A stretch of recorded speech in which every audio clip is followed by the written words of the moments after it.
दिया। सुनीति ने अपने पति से कभी झगड़ा नहीं, कभी अपने स्वतन से कलह नहीं किया और सुनीति अपने जीने के लिए एक रास्ता चुन तो दूसरा कोई रास्ता चालू करती है। ये नियम है, सभी रास्ते कभी बंद नहीं करते। वहीं बड़े भक्तवत्सल हैं।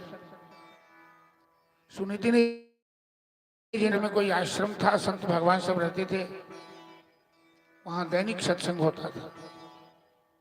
सुनीति उस सत्संग में जाने लगी। किसी संत को दया आ गई,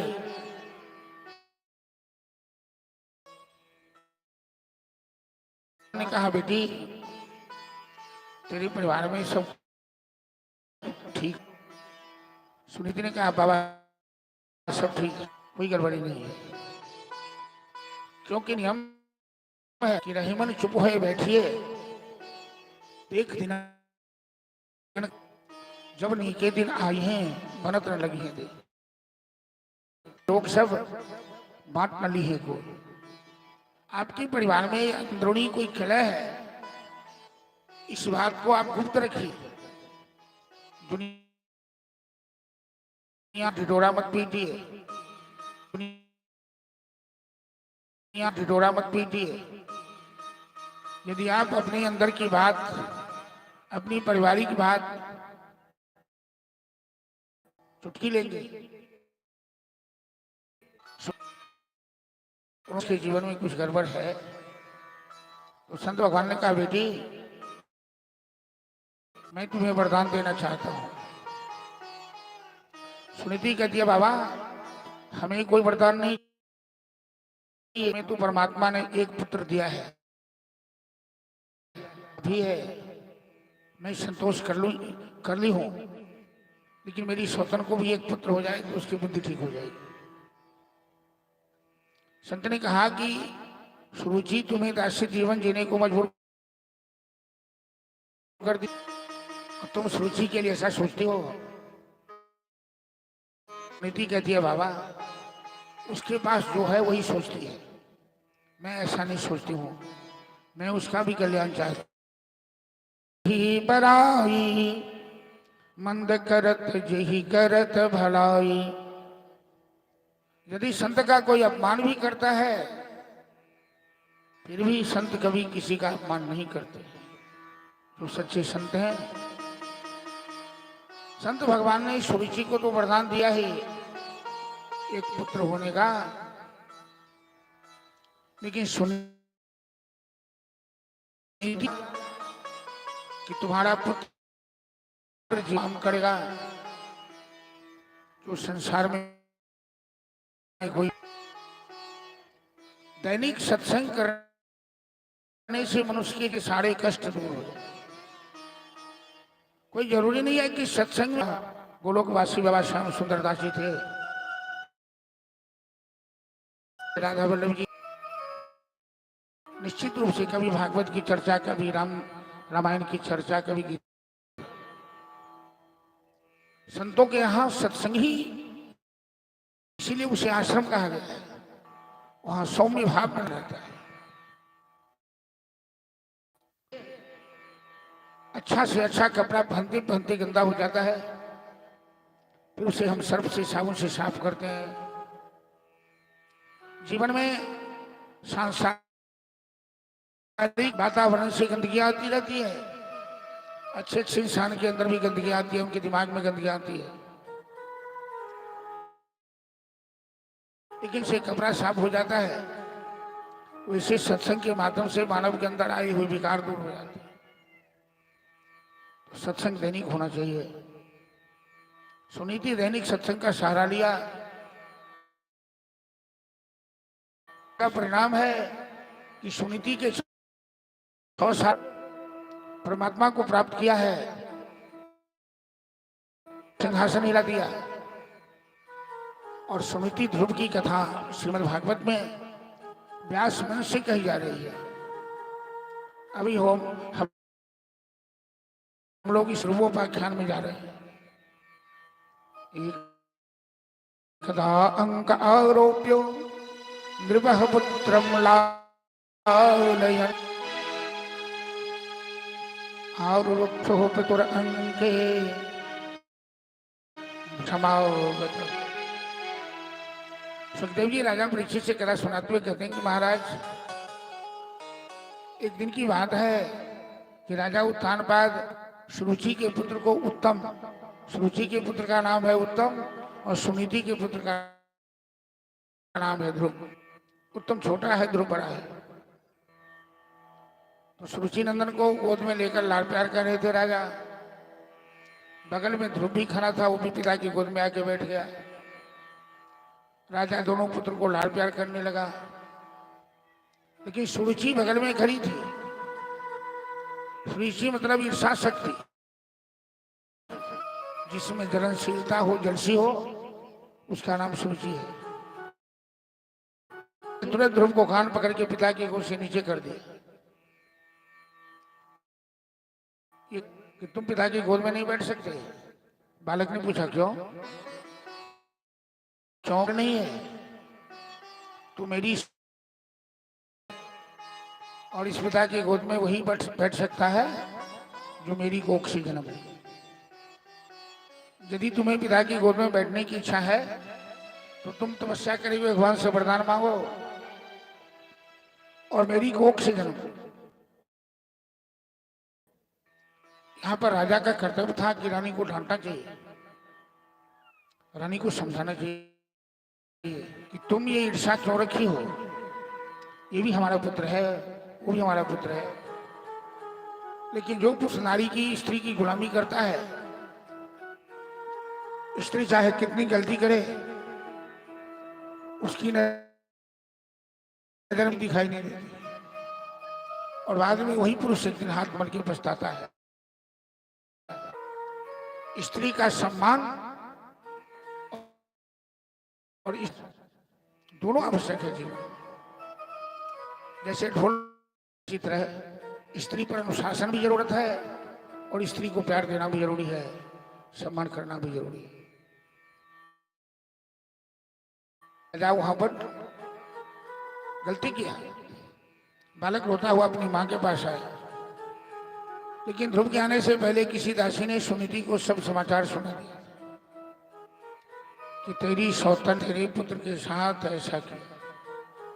कान पकड़ के गोद से बाहर कर दिया।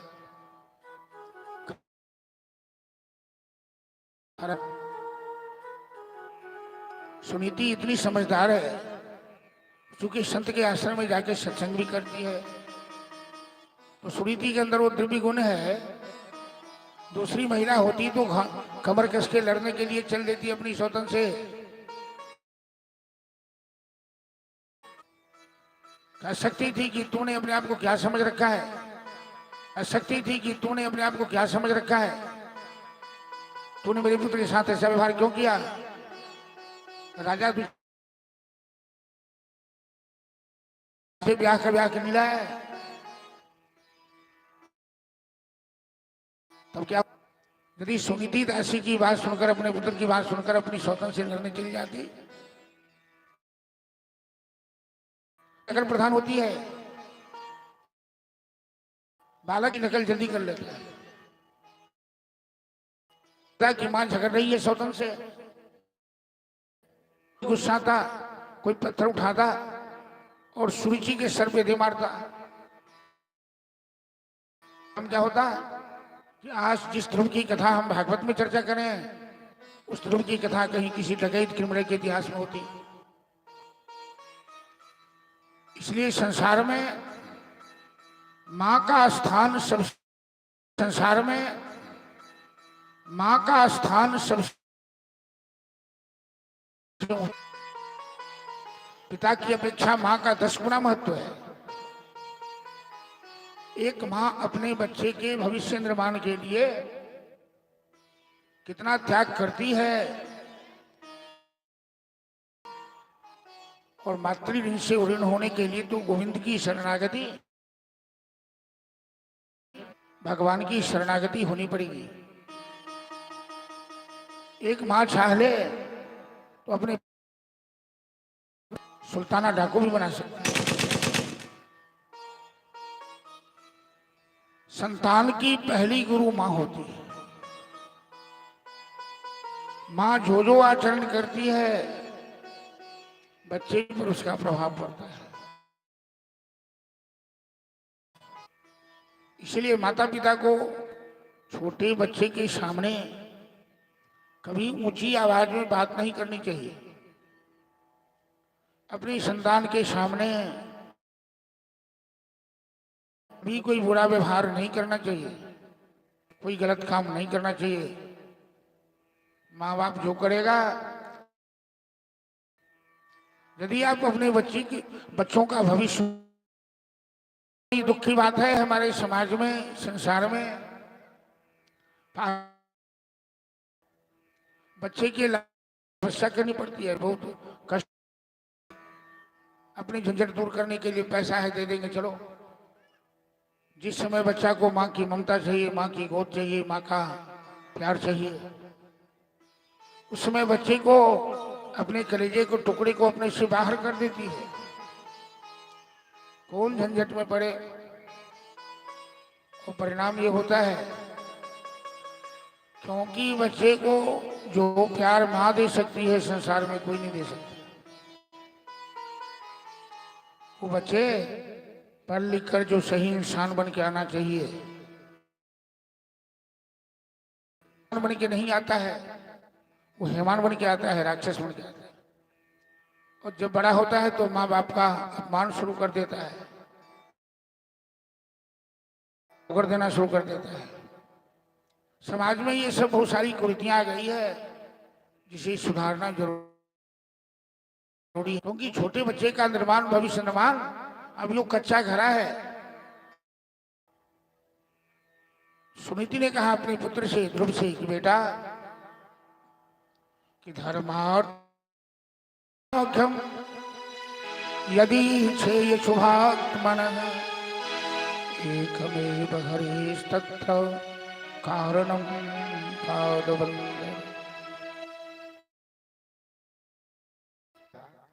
मानव अपने जीवन में धर्म, अर्थ, काम, मोक्ष की भी पुरुषार्थ या जीवन की कोई भी अभिलाषा, इसलिए तुम उनकी शरण ले लो।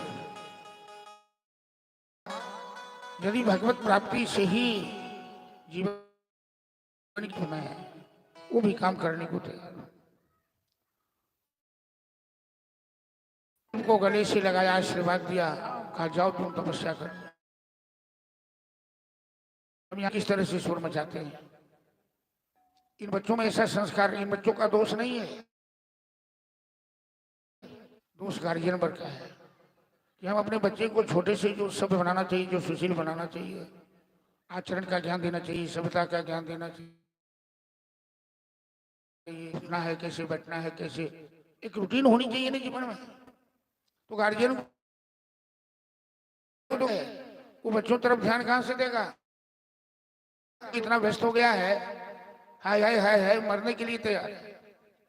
बाद में परिणाम जो भी हो, लेकिन धन बहुत कमा ले, भले ये धन हमारे जीवन में विश्व विषाक्त नादा हो गए। ऐसा भी सुनने में आया है इसी मेघा गांव में कि बहुत से गार्जियन कथा में नहीं आते बच्चे के, क्या करते हैं पता नहीं, घर की रखवाली के लिए बच्चों पर घर नहीं छोड़े।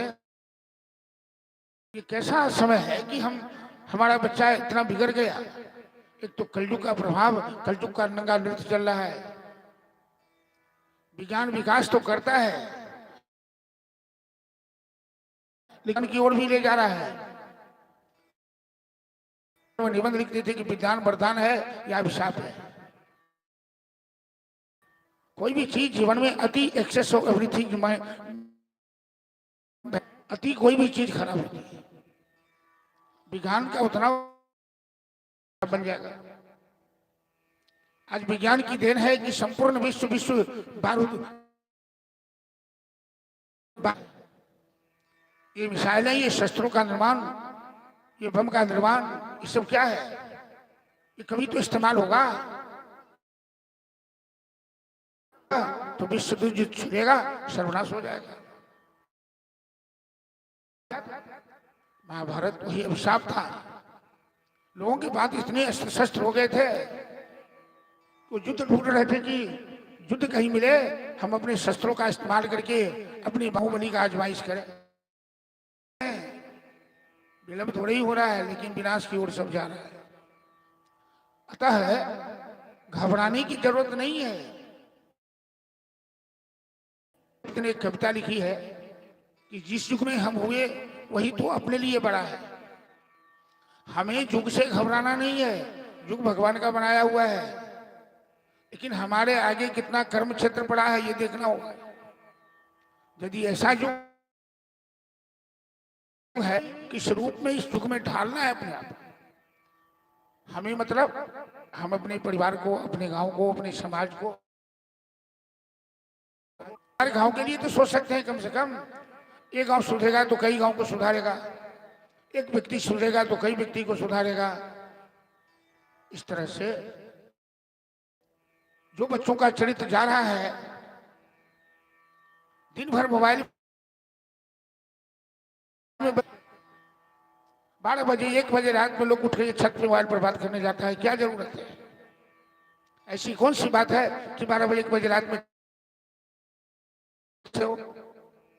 सीधी साधी बात है कि कहीं गड़बड़ी है, कहीं कोई तुम्हारा व्यक्तिगत कॉन्फ्रेंस चल रहा है।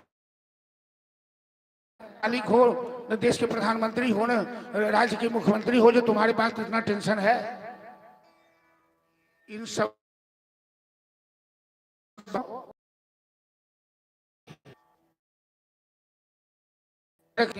ये कोई लाड़ प्यार हुआ क्या? 10,000 की रखता है। हम लोग कभी अपने हाथ नहीं खरीद पाए। कई परिवार का भार है, सारी बात है, लेकिन वो बच्चों को क्या है, क्या करेगा उतना बोल लेके? इस सब बात पर गार्जियन को ध्यान देना चाहिए। तपस्या करने, और जब कोई भगवान की खोज में निकलता है तो कोई संत भगवान मार्गदर्शन करने आ जाते हैं। संत का दर्शन तो बड़े भाग्य से होता है कि साधु ते होई न कारज हानि, अब मोहिभा भरोस हनुमंता, बिनु हरि कृपा मिल ही नहीं सकता। विभीषण जी ने हनुमान जी से कहा था। नारद जी आ गए, बालक ने नारद जी कहते, बेटा इस जंगल में कहां भटक रहे हो? दूध के दांत भी नहीं टूटे हैं, तू दूहा बात। ध्रुव कहते हैं, बाबा मैं बड़े बड़े ज्ञानी ध्यानी नागा द्रवानी संत महात्मा भी लगाते लगाते थक गए, फिर भी भगवान का दर्शन नहीं होता है। देहम बाबा दे, या तो मैं अपने लक्ष्य को पूरा करूंगा, मैं या तो अपने जीवन का अंत कर दूंगा, मैं लौट के नहीं जाऊंगा। नारद जी ने देखा कि उत्तम पात्र है, उत्तम जमीन में यदि उत्तम बीज बोया जाए तो उत्तम पौधा उगेगा निश्चित। कहा, बेटा भगवान को प्राप्त करोगे, उनसे कोई परिचय पात्र है, कोई तुम्हारे पास साधन है, क्या करोगे? ये गुरु का काम है। मिला मुड़कर खेती करना नहीं, गुरु का काम है अपने शिष्य को सीधा सीधी, और कोई काम नहीं। अखंड जो परमात्मा से परिचय करा दे वही वर्णन करते हैं, और महादेव सृष्टि का संहार करते हैं। गुरुदेव देवो महेश्वर, मां बन के गुरु पहले अपने शिष्य में संस्कार की रचना करते हैं। विष्णु बन के गुरु शिष्य है, उसका संहार करते हैं। ये गुरु ब्रह्मा भी है, गुरु विष्णु, गुरु शिव भी है। नारद जी सच्चा ज्ञान दिए ध्रुव को, कहा कि बेटा संस्कृत कुंडलम सपीत सरसीद वृक्ष। नारायण चतुर्भुज है, गदा पद्मधारी है, श्याम बरन है, मंद मंद मुस्कान है, ये उनका स्वरूप है। बड़े भक्त वत्सल हैं, बड़े उदार हैं, ऐसो को उदार जगमाही बिनु सेवा जो शीघ्र भगवत हो जाते हैं। आवश्यकता है सच्चे दिल से याद करने की, और जिस मंत्र से वो तुम्हें दर्शन देंगे, नमो भगवते वासुदेवाय का पालन करो। तुल्यम मधुवरम यत्र सानिध्यम नित्यदाघर। जहाँ निराशेश्वर भगवान श्याम सुंदर राशेश्वरी वृषभानु नंदिनी श्री राधा जी के साथ और जो स्नान कर जीवन में संयम सदा। ठीक है।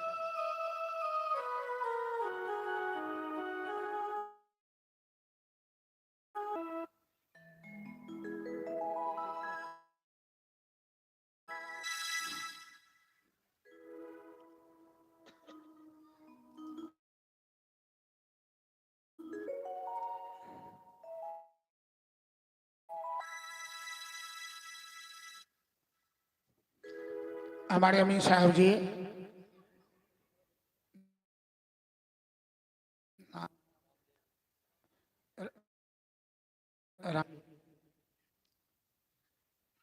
बड़े प्रेमी आदमी हैं और व्यास मंच और अमीन साहब से मैं ये कहूँगा, अगर बैठ जाइए सर, आप पहले बैठ जाइए। वही से लो भोला बाकी वो गीत हम सब नहीं है, लेकिन दिन भर चाहे कहीं बसाच रहिया, सांझ में सवेरे अहिया हमार भोला। अब है तो अभी तो सीजन है अमानत की, दिन भर चाहे अमानत तो करिया, कथा में जरूर अहिया। अभी अमीन साहब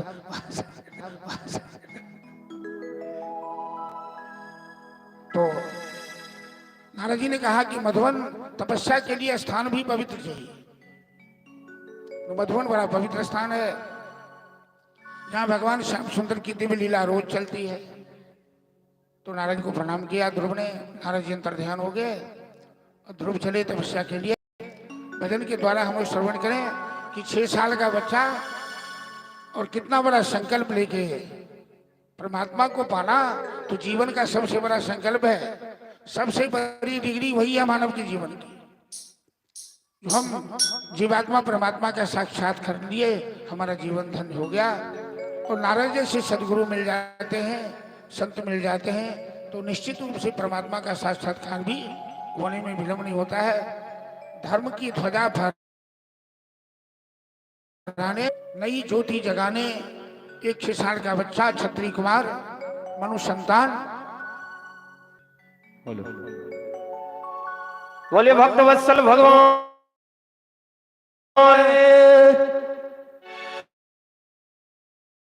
ज्योति से ज्योति जलाते चलो,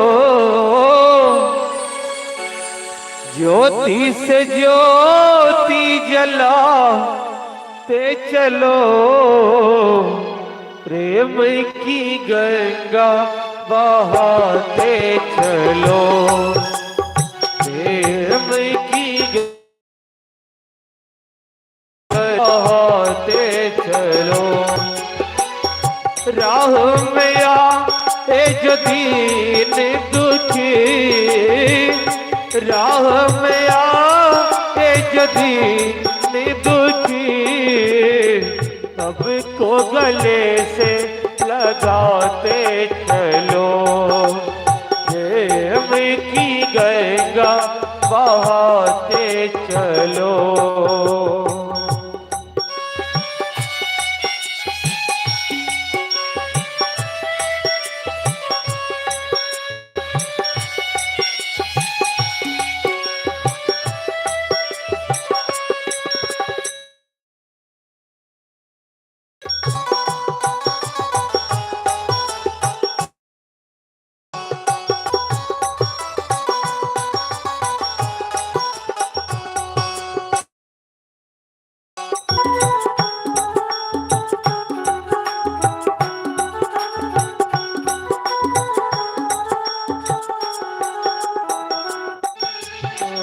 इसका न कोई संगी साथी ईश्वर है वाला। जो निर्धन है जो निर्बल है वो है प्रभु प्यारा।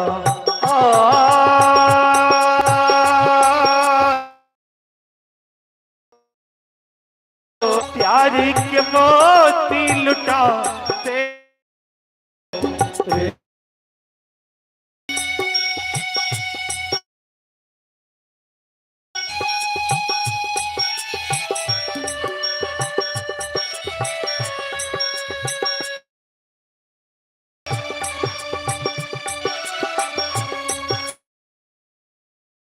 जाओ।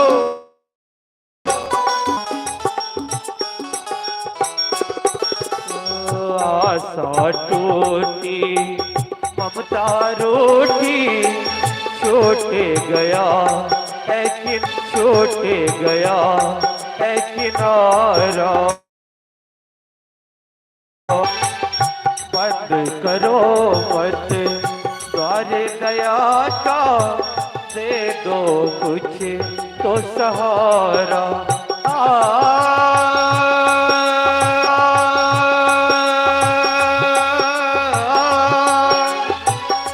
दीप दया का जलाते चलो दीप दया का जलाते चलो। प्रेम की गंगा बहाते चलो प्रेम की गंगा बहाते चलो।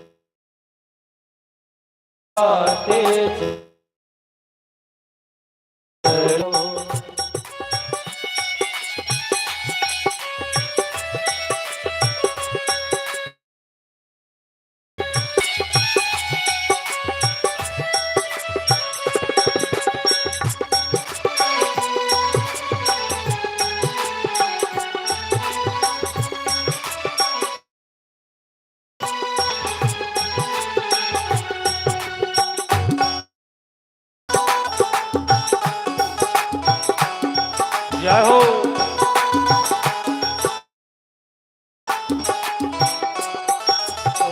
छाई है छाँव और अंधेरा भटक गई है दिशाएं। मानव वन बैठा है दानव किसी को व्यथा सुनाए। से चलो धरती को स्वर्ग बनाते चलो। प्रेम की गंगा बहाते चलो की गंगा बहाते चलो। ज्योति से ज्योति जलाते चलो ज्योति से ज्योति जलाते चलो।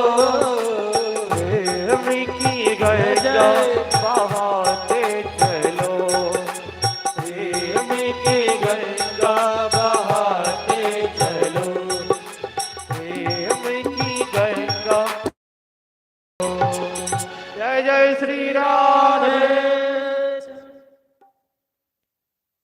सच्चे गुरु के मिलने की देर होती है। सच्चे गुरु मिल जाए तो भगवान शीघ्र ही प्राप्त होते हैं। नारद जी जमुना स्नान कर किसी वृक्ष की छाया में ध्रुव जी तपस्या के लिए बैठ गए। मानव जब संयम तो दवाई के साथ साथ हमें कहता है संयम भी रखना। जिसको जो चीज खराबी करती है, केला खराबी करे, दही खराबी करे और कुछ खराबी करे, वैसे दारू तो हर चीज में मिली है, दवाई में भी दारू मिली। इसमें ज्यादा भोजन करना विष का काम करता है। इसी तरह उस चीज का भी सेवन दवाई के रूप, क्योंकि नशा से आज तक विनाश महाभारत की लड़ाई में नहीं, वो हो चुका है इस विश्व में।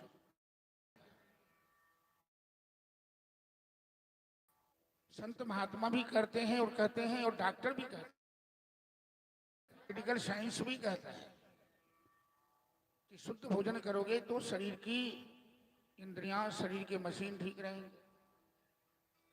मशीन में सही डीजल तो मशीन ठीक रहेगा। नारद जी ने ध्रुव को पहले संकेत कर दिया था कि भोजन पे नियंत्रण करना।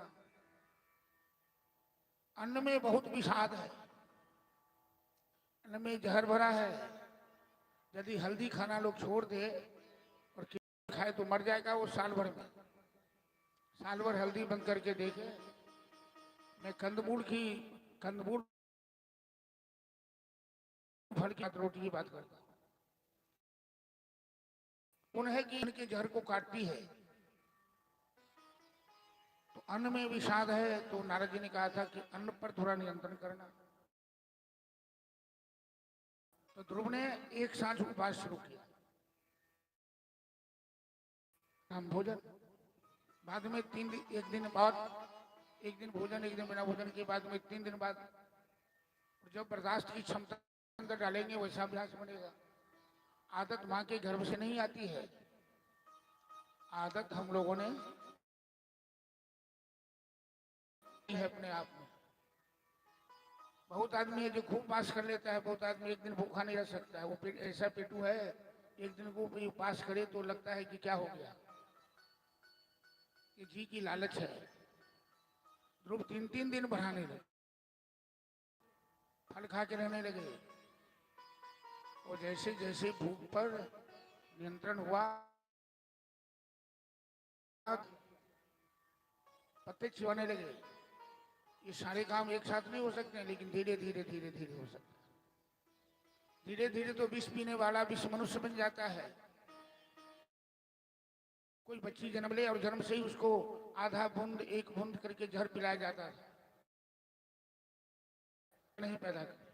ऐसे जहर पिलाते पिलाते वो विषकन्या बन जाती थी। किसी शत्रु पर करता था। कोई शत्रु अभ्यागत बन के आया, राजा आया अभ्यागत बन के, इस्तेमाल किया गया और उमर गया। तो ध्रुव ने बाद में पानी पीकर, बाद में पानी पीना भी छोड़ दिया। जब अन्न छोड़ा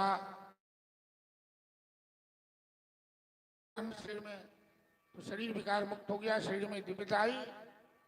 और जब भी शरीर में दिव्यता आती है तो समाधि लग जाती है, मन निर्विकार हो जाता है। समाधि लग गई। इंद्र घबरा गए, कहीं ध्रुव तपस्या के मेरा सिंहासन न छीन ले। जो ऊंचे पद पर बैठे हुए होते हैं वो बड़े घबराए रहते हैं। हमेशा उन्हें डर लगा रहता है कि मेरा कोई सत्ता न। ध्रुव खड़े हो गए, जहां ध्रुव तपस्या करे थे वहां पानी लग गया। अखंड जाप उनका चलता रहा। हम लोग चले 2 बार 4 बार इस मंत्र का जाप करके अपनी वाणी को भी पवित्र करें। और ध्रुव के लिए ओम नमो भगवते वासुदेवाय। ओम भगवते वासुदेवाय। ओम नमो भगवते वासुदेवाय। ओम नमो भगवते वासुदेवाय। वासुदेवाय कृष्णदेवाय। वासुदेवाय कृष्णदेवाय। जय हो। ओम नमो भगवते वासुदेवाय। ओम नमो वासुदेवाय। ओम नमो भगवते वासुदेवाय।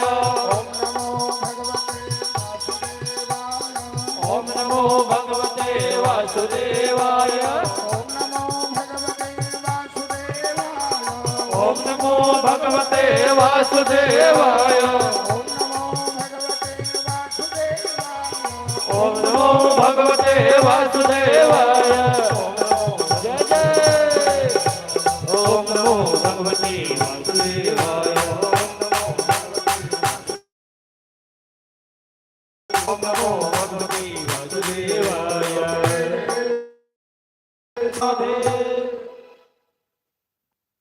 जब भी तपस्या के समय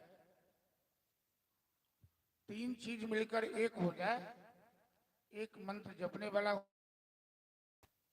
एक मंत्र के इष्ट होते हैं और एक मंत्र होता है जापक, जाप्य और जप। जाप्य हुआ इष्ट, जापक हुआ जपने वाला और जप हुआ मंत्र। तीनों जब एक हो जाता है तभी समाधि। तो ध्रुव की समाधि लगी और तीनों एक हो जाए तो इष्ट देव प्रकट हो जाते हैं। तो भगवान ध्रुव के सामने प्रकट हो गए। ध्रुव ध्यानमग्न है।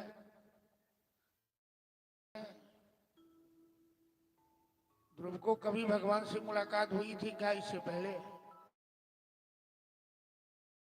पहली मुलाकात में कैसे मान लिए कि भगवान है? ध्रुव ने भगवान को भगवान क्यों मान? भले हैं शंख चक्र गदा पर सुशोभित, अर्थात जैसे संतान को पिता से परिचय मां कराती है कि ये तुम्हारे पिता है। मां जिसे कहेगी पिता है, संतान को मानना पड़ेगा वही पिता है, क्योंकि असली पिता को मां नहीं जान, दूसरा कोई नहीं जानता। तो गुरु को, भगवान को गुरु ही जानते हैं। ध्रुव ने भगवान के चरणों पे साष्टांग किया, हाथ जोड़कर सामने खड़े हो गए। परमात्मा मिले हैं तो उठा, लेकिन भगवान सर्वांतर्यामी है। जो इच्छा करी हो मन माही, प्रभु प्रसाद कछ दुर्लभ नहीं। भक्तों की जो भी भावना होती है, यदि वो भगवान की शरण में है वो पूरी कर देते हैं। भगवान समझ गए कि ध्रुव स्तुति करना चाहता है तो अपना पांचजन्य शंख ध्रुव के कपोल में, और सरस्वती भी भगवान की दासी है, तो सरस्वती ध्रुव के जीवा पर आकर बैठ गई और ध्रुव वेद वेदांत की प्रसुप्ता संजीवयन्त अखिल शक्तिधरः स्वधाम्ना हस्तचरण श्रवणोत्पगादि भगवते पुरुषाय तुभ्यं। ध्रुव कहते हैं कि मैं उन परमात्मा को प्रणाम करती हुई सरस्वती, उन परमात्मा को प्रणाम करती हुई सरस्वती को जगा दिया। मैं उन भगवान के चरणों में साष्टांग दंडवत कर रहा हूं, जो समस्त चराचर को बना के चला रहे हैं, जिनकी मर्जी बना के चला रहे हैं, जिनकी मर्जी के बिना न एक पत्ता हिल सकता, न एक फूल खिल सकता है, न ही कोई सांसें ले सकती। भगवान कोई एक रूप में अभी है, माता भी वही है, पिता भी वही है, पितु मातु सहायक स्वामी सखा, सब विधि तुम नाथ हमारे हो। तुम ही हो माता पिता, तुम ही हो, तुम ही हो। ध्रुव भगवान से वंदना करते हैं। हम लोग भी भाव में भगवान से वंदना करें कि प्रभु आप तो सब संसार के चराचर के माता पिता हो, गुरु स्वामी सहायक सखा सब हो, सभी रूपों में आप ही हो। हम आपकी शरण में हैं, आप हम पे हमेशा अपनी कृपा दृष्टि बनाए रखें।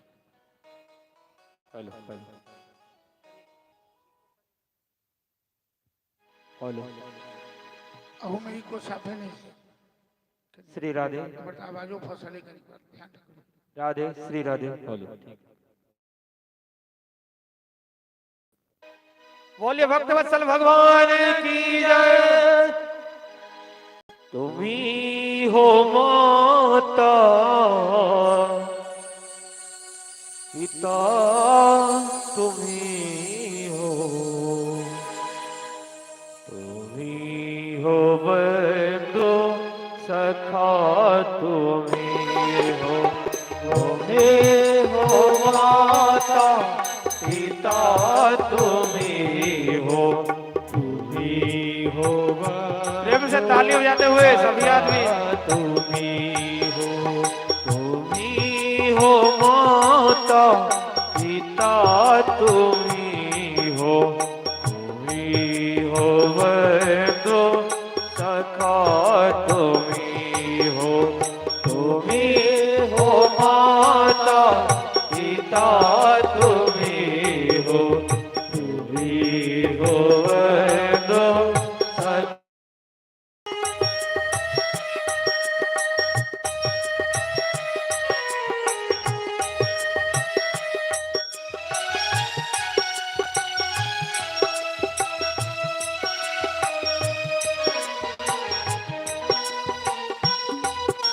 जय हो।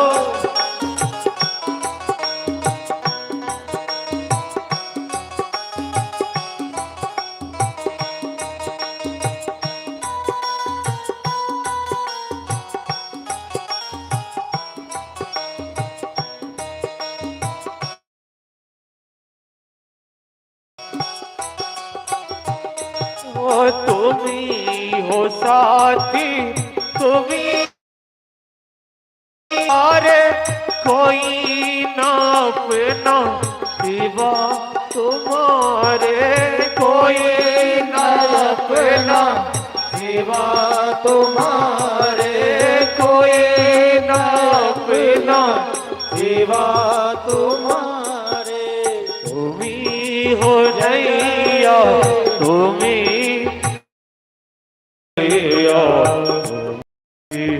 तो सखा तुम्ही हो, तुम्ही हो माता पिता हो, तुम्ही हो बंधु सखा तुम्ही हो।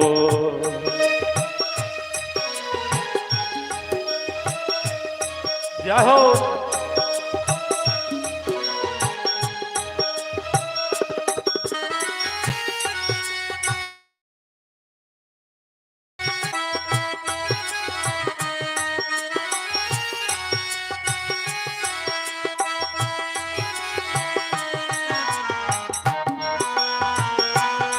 हरि बोल।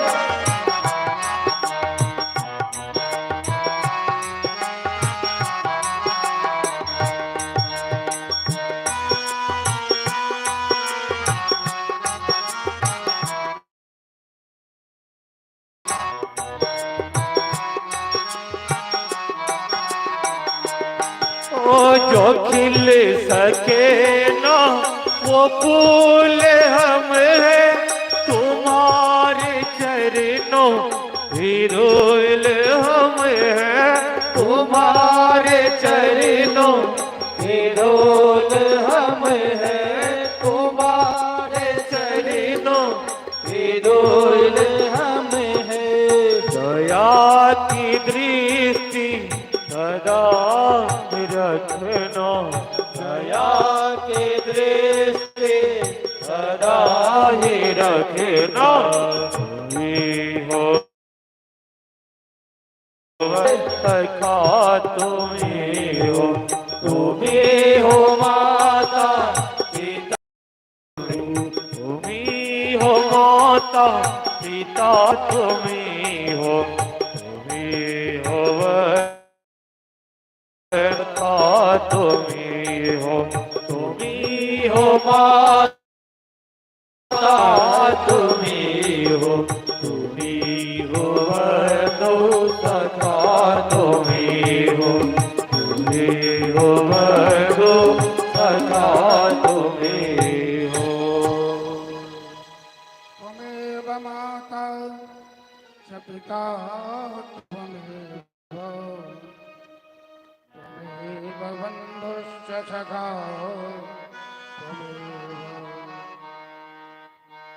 त्वमेव विद्या द्रविणं त्वमेव त्वमेव सर्वं मम देव देव।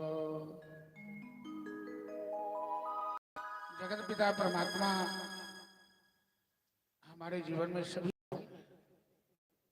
उनको आप जिस रूप में याद करोगे उसी रूप में आपके सामने होते हैं। ध्रुव भगवान ने कहा बेटा तू तो पिता की गोद पाने के लिए तपस्या किया, लेकिन मैं जब अपने भक्तों पर कृपा करता हूं उसे तुच्छ वस्तु नहीं देता। जो कोई नहीं दे सकता मैं वो देता हूं। पिता की गोद प्राप्त करके क्या करोगे? तो पिता मरने वाले हैं, मर जाएंगे, गोद समाप्त हो जाएगी। मैं तुम्हें जगत पिता की गोद दे रहा हूं, मैं अपनी गोद दे रहा हूं जो शाश्वत है, सनातन है, अक्षुण्ण है, जिसका विनाश कभी नहीं होगा। तुम पहले धर्म पूर्वक गृहस्थी धर्म का पालन करो, फिर मेरी शरण में आ जाना। तुम क्षणभंगुर संसार से ऊपर उठकर अव्यय संसार में तुम अविनाशी बन गए, भगवान अंतर्ध्यान हो गए, और जिन पर भगवान की कृपा होती है उन पर संसार वालों की कृपा वैसे ही हो जाती है। ध्रुव के माता पिता सभी आए, और जो सुरुचि ने पिता की गोद से कान पकड़ के, सुरुचि भगवान की प्रेरणा से ध्रुव को गले से लगाकर रोने लगी, ध्रुव से क्षमा मांगने लगी। बेटा हमसे बड़ी भूल हुई, हम तुम्हें पहचाने नहीं, मैंने तेरे जैसे महापुरुष का अपमान किया है। ध्रुव कहते हैं माँ, अरे माँ कभी संतान का अहित नहीं करती, तू नहीं हमें फटकारी होती तो आज मैं परमात्मा की गोद प्राप्त नहीं कर सकता। सुनीति आई गले से लगाई, राजा उत्तानपाद आए गले से लगाए। आज राजा उत्तानपाद को अपनी गलती का एहसास हुआ कि छोटी रानी की गुलामी करके मैंने एक पुत्र रत्न का अपमान किया। आज उत्तानपाद की चर्चा है तो ध्रुव के माध्यम से चर्चा है। ध्रुव ने ऐसा काम किया कि संपूर्ण विश्व का सम्मान बढ़ाया और मनुवंश का सम्मान बढ़ाया। उत्तानपाद की चेतना जगी तो चले गए तपस्या के लिए। ध्रुव का प्रजाओं की सेवा की धर्मपूर्वक। बीच में यक्षों से लड़ाई हुई। उत्तम की मृत्यु के बाद, सौतेले भाई की मृत्यु के बाद मनु और कुबेर ने उन्हें समझाया है। जब ध्रुव यक्षों का संहार करने लगे तो मनु और कुबेर ने समझाया कि पुत्र तुमने परमात्मा का प्राप्त तो किया जीवन में, लेकिन सत्संग नहीं किया है। परमात्मा प्राप्त करने वालों को भी सत्संग करने की जरूरत पड़ती है। यदि तुम सत्संग किए होते तो आज क्रोध करके यक्षों का, निर्दोष का संहार नहीं करना। अंत में ध्रुव के सामने मृत्युदेव आए, सर झुकाकर खड़े हो गए। मृत्यु के मस्तक पे अपना चरण रखे ध्रुव सदैव परमात्मा की गोद प्राप्त की है। उनके लिए विमान आया। पार्षदों से ध्रुव ने कहा कि मेरी माँ को भी साथ ले लो, मैं माँ को इस मृत भूमि छोड़ के नहीं जा सकता। भगवान के पार्षदों ने कहा, जो विमान लेकर आए थे, कि तेरे जैसा वैष्णव जिस वंश में जन्म लेता है उसके माता पिता का उद्धार तो पहले हो जाता है। तेरी मां तुमसे पहले ही वैकुंठ पहुंची हुई है। इस तरह से ध्रुव आज भी अटल हैं ध्रुव तारा के रूप में, और एक राम नाम का सहारा लेकर, एक भगवान नाम का आश्रय लेकर ध्रुव जैसे बालक अपना जीवन भव सागर से बेड़ा पार किया। हम लोग कैसे आत्मघाती हैं। भगवान ने तो सब सुविधा दे रखी है, सुंदर संसार में भेजा है, सुंदर मानव का शरीर दिया है, हाथ पांव मुंह कान आंख जीवा वाणी सब दी है, जीने के लिए साधन दिया, धरती दी, जल दिया, आसमान दिया, हवा दिया, अग्नि दिया, सब कुछ उन्हीं का दिया हुआ है। हम लोग उसका उपयोग तो करें, लेकिन जिस दाता ने मुझे तुमने दाता सब कुछ दिया है, उसका तेरा शुक्रिया है, उसका शुक्रिया करना चाहिए। तो हम लोग ऐसे गद्दार हैं, बेईमान हैं, तो अपना जीवन भी नुकसान कर रहे हैं, न परमात्मा को स्मरण कर रहे हैं। तो राम नाम लेकर के, भगवान नाम लेकर के उसमें क्या कठिनाई है?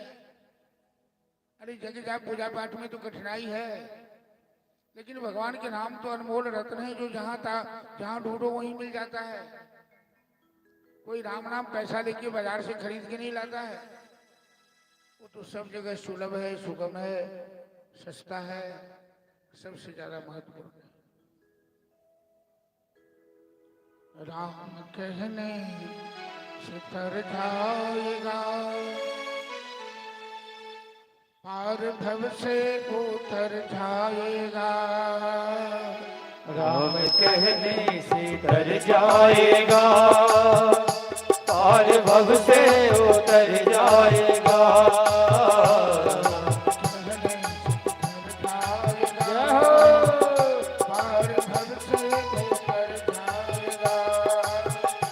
राम कहने से तर जाएगा, पार भव से उतर जाएगा।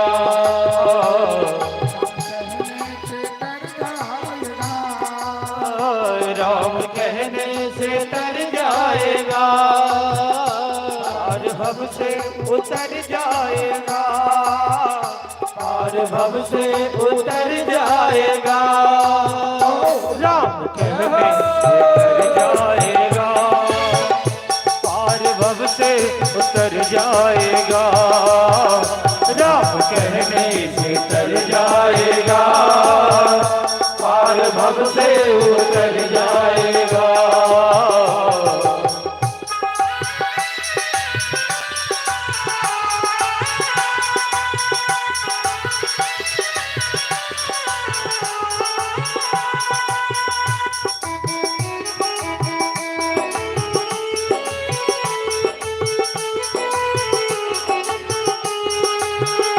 जय हो।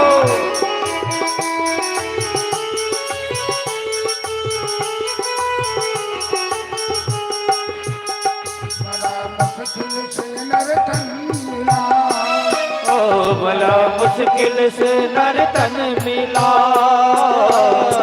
मुश्किल से नर तन मिला, बड़ा मुश्किल से नर तन मिला। पता फिर किधर जाएगा, ओ क्या पता फिर किधर जाएगा। हम कहते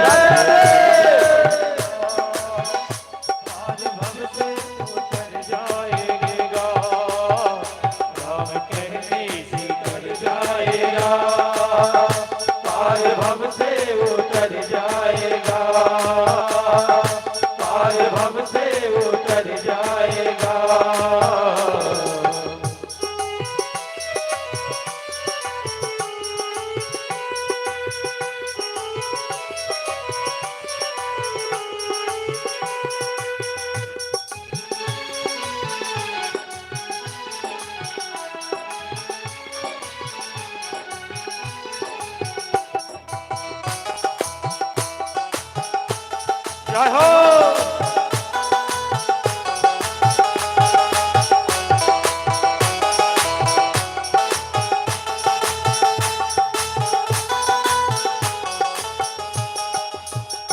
होगी घर घर में चर्चा तेरी, होगी घर घर में चर्चा तेरे। अपने जीवन में ऐसी करनी करोगे कि तुम्हारी चर्चा घर घर में होगी।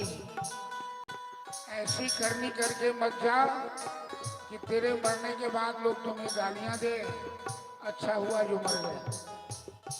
होगी घर घर में चर्चा तेरी, होगी घर घर में चर्चा तेरे।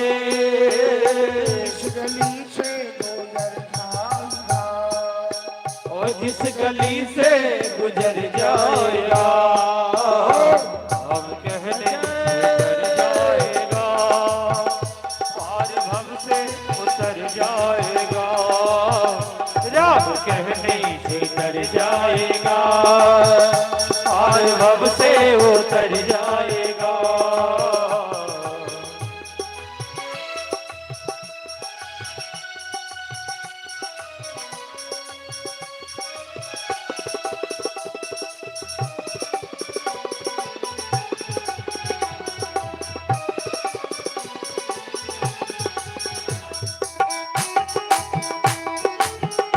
जय हो।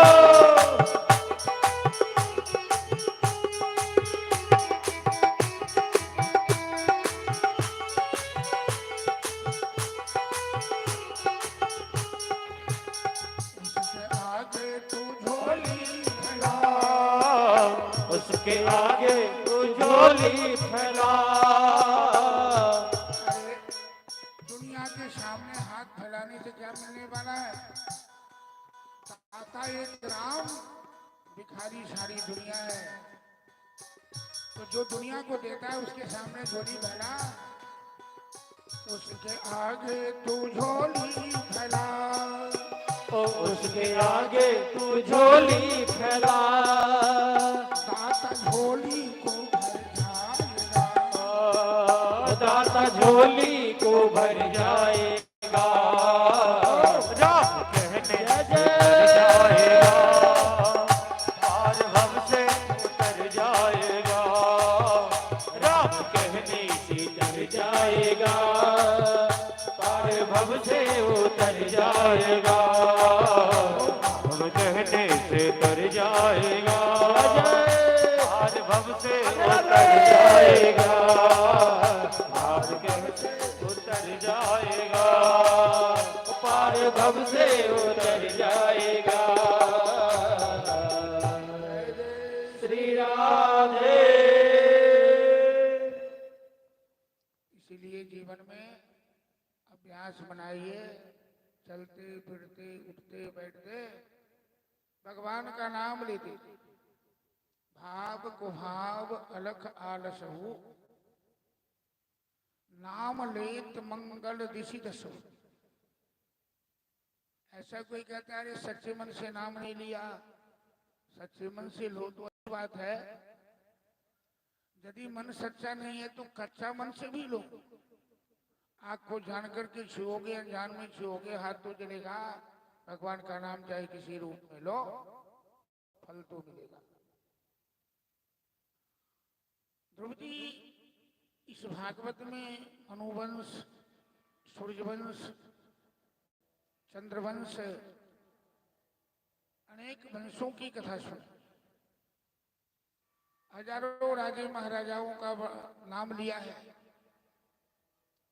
लेकिन व्याख्या वही करते हैं जहां उनको सत्संग दिखाई देता है।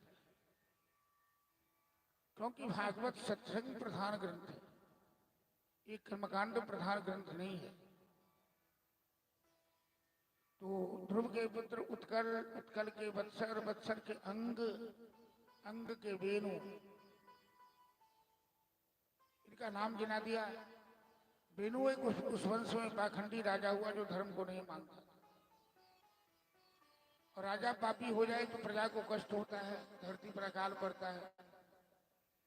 क्योंकि राजा के पाप से धरती माता शक्ति छीन होती है, तो राजा वेणु को पहले ऋषि मुनियों ने समझाया। जब ऋषि मुनियों को अपमानित किया राजा ने, तो ऋषि मुनि शाप देकर राजा का अंत कर दिया। राजा के शरीर का मंथन हुआ, उससे 2 बालक जन्म लिए। ऊपर से जो जन्म लिया उसका नाम पृथु पड़ा, नीचे से जो जन्म लिया उसका नाम निषाद पड़ा। राजा पृथु बड़े प्रतापशाली राजा हुए, भगवान के अंश अवतार। भगवान के 24 अवतार में एक अवतार राजा पृथु के माने गए।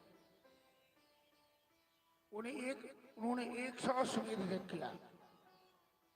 पृथ्वी जो शक्तिहीन हो गई थी उसे शक्तिमान बनाया, पृथ्वी का दोहन किया। राजा वेणु के पाप से पृथ्वी ने सारी औषधियां अपने घर में छिपा ली थी। पृथ्वी ने धर्म के द्वारा उस औषधियों को प्राप्त किया, प्रजाओं को सुखी बनाया, कृषि विद्या का आविष्कार किया और अंत में परमात्मा की शरण ली। पृथु के पुत्र हुए प्राचीन बरही, जिनके 10 प्रचेता नाम के पुत्र हुए, जिन्हें नारद जी ने रुद्र गीता का ज्ञान देकर उन्हें बैरागी बना दिया। राजा प्राचीन बरही बड़े कर्मकांडी थे, हमेशा यज्ञ ही करते रहते थे। उनकी यज्ञशाला में कभी हवन का धुआं शांत नहीं होता था। लेकिन राजा बड़ी गलती क्या करते थे, अपने यज्ञ में हजारों पशुओं की बलि देते थे। कर्म करना अच्छी बात है, यज्ञ करना अच्छी बात है, लेकिन ऐसा यज्ञ जीवन में मत करो जिससे दूसरे का नुकसान हो, जिसमें हिंसा हो, जिसमें तुम्हें पाप लगे। तो सही ज्ञान तो संत ही देते हैं। नारद जी राजा बड़ी के पास आए। राजा बड़ी को पूछा कि तुम यज्ञ क्यों करते हो? यज्ञ करने से स्वर्ग की प्राप्ति होगी, ब्राह्मणों को दक्षिणा मिलती है। नारद जी ने पूछा कि स्वर्ग से क्या होगा? हम लोगों की कल्पना केवल स्वर्ग तक है कि हम स्वर्ग प्राप्ति के लिए काम करते हैं, लेकिन संतों की भाषा में, वैष्णवों की भाषा में स्वर्ग का कोई स्थान नहीं है, स्वर्ग का कोई महत्व नहीं है। स्वर्ग तो एक बैंक बैलेंस है। जैसे हम लोग बैंक में रुपया जमा करते हैं, खर्चा करते हैं, समाप्त हो जाता है, बैंक हमें गेट आउट कर देता है।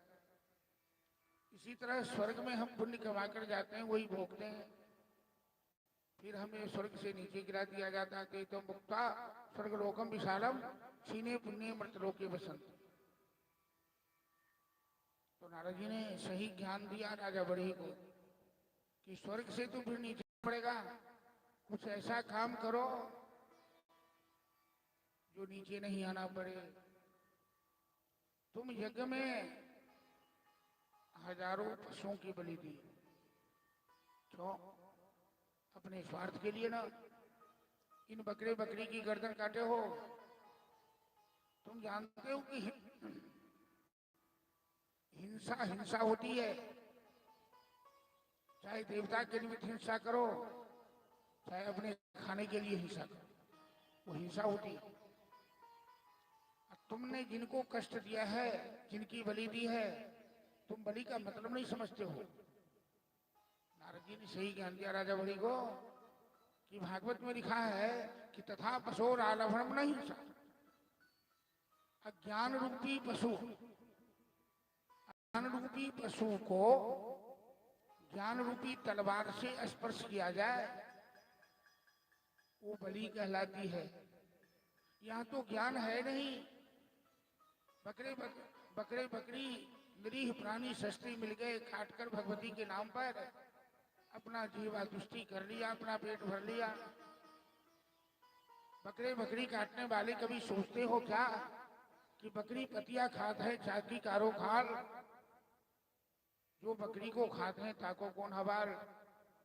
अपना मांस बनाने के लिए दूसरे का मांस खाते हो, और तेरी खाल खींची जाएगी जब भूसा भरा जाएगा उसमें जमराज के घर, तब कोई पाप बचाने वाला नहीं मिलेगा वहां।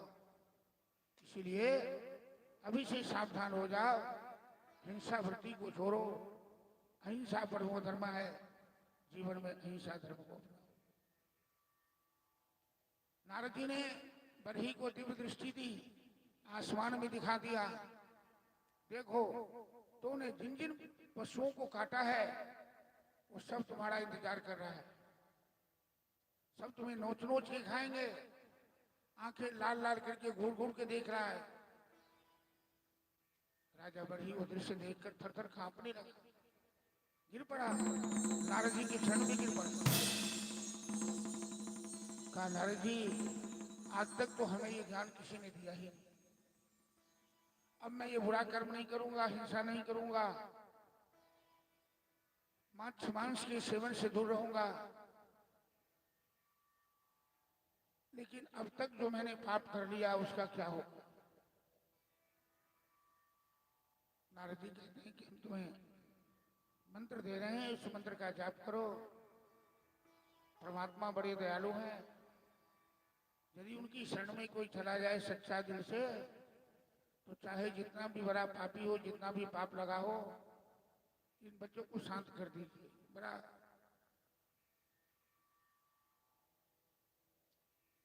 एक छड़ी रखा कीजिएगा, छड़ी रख मैंने हाथ में तो अपने डेरा जाते कोनो कोनो भूत हो चाहिए छड़िए से डरे।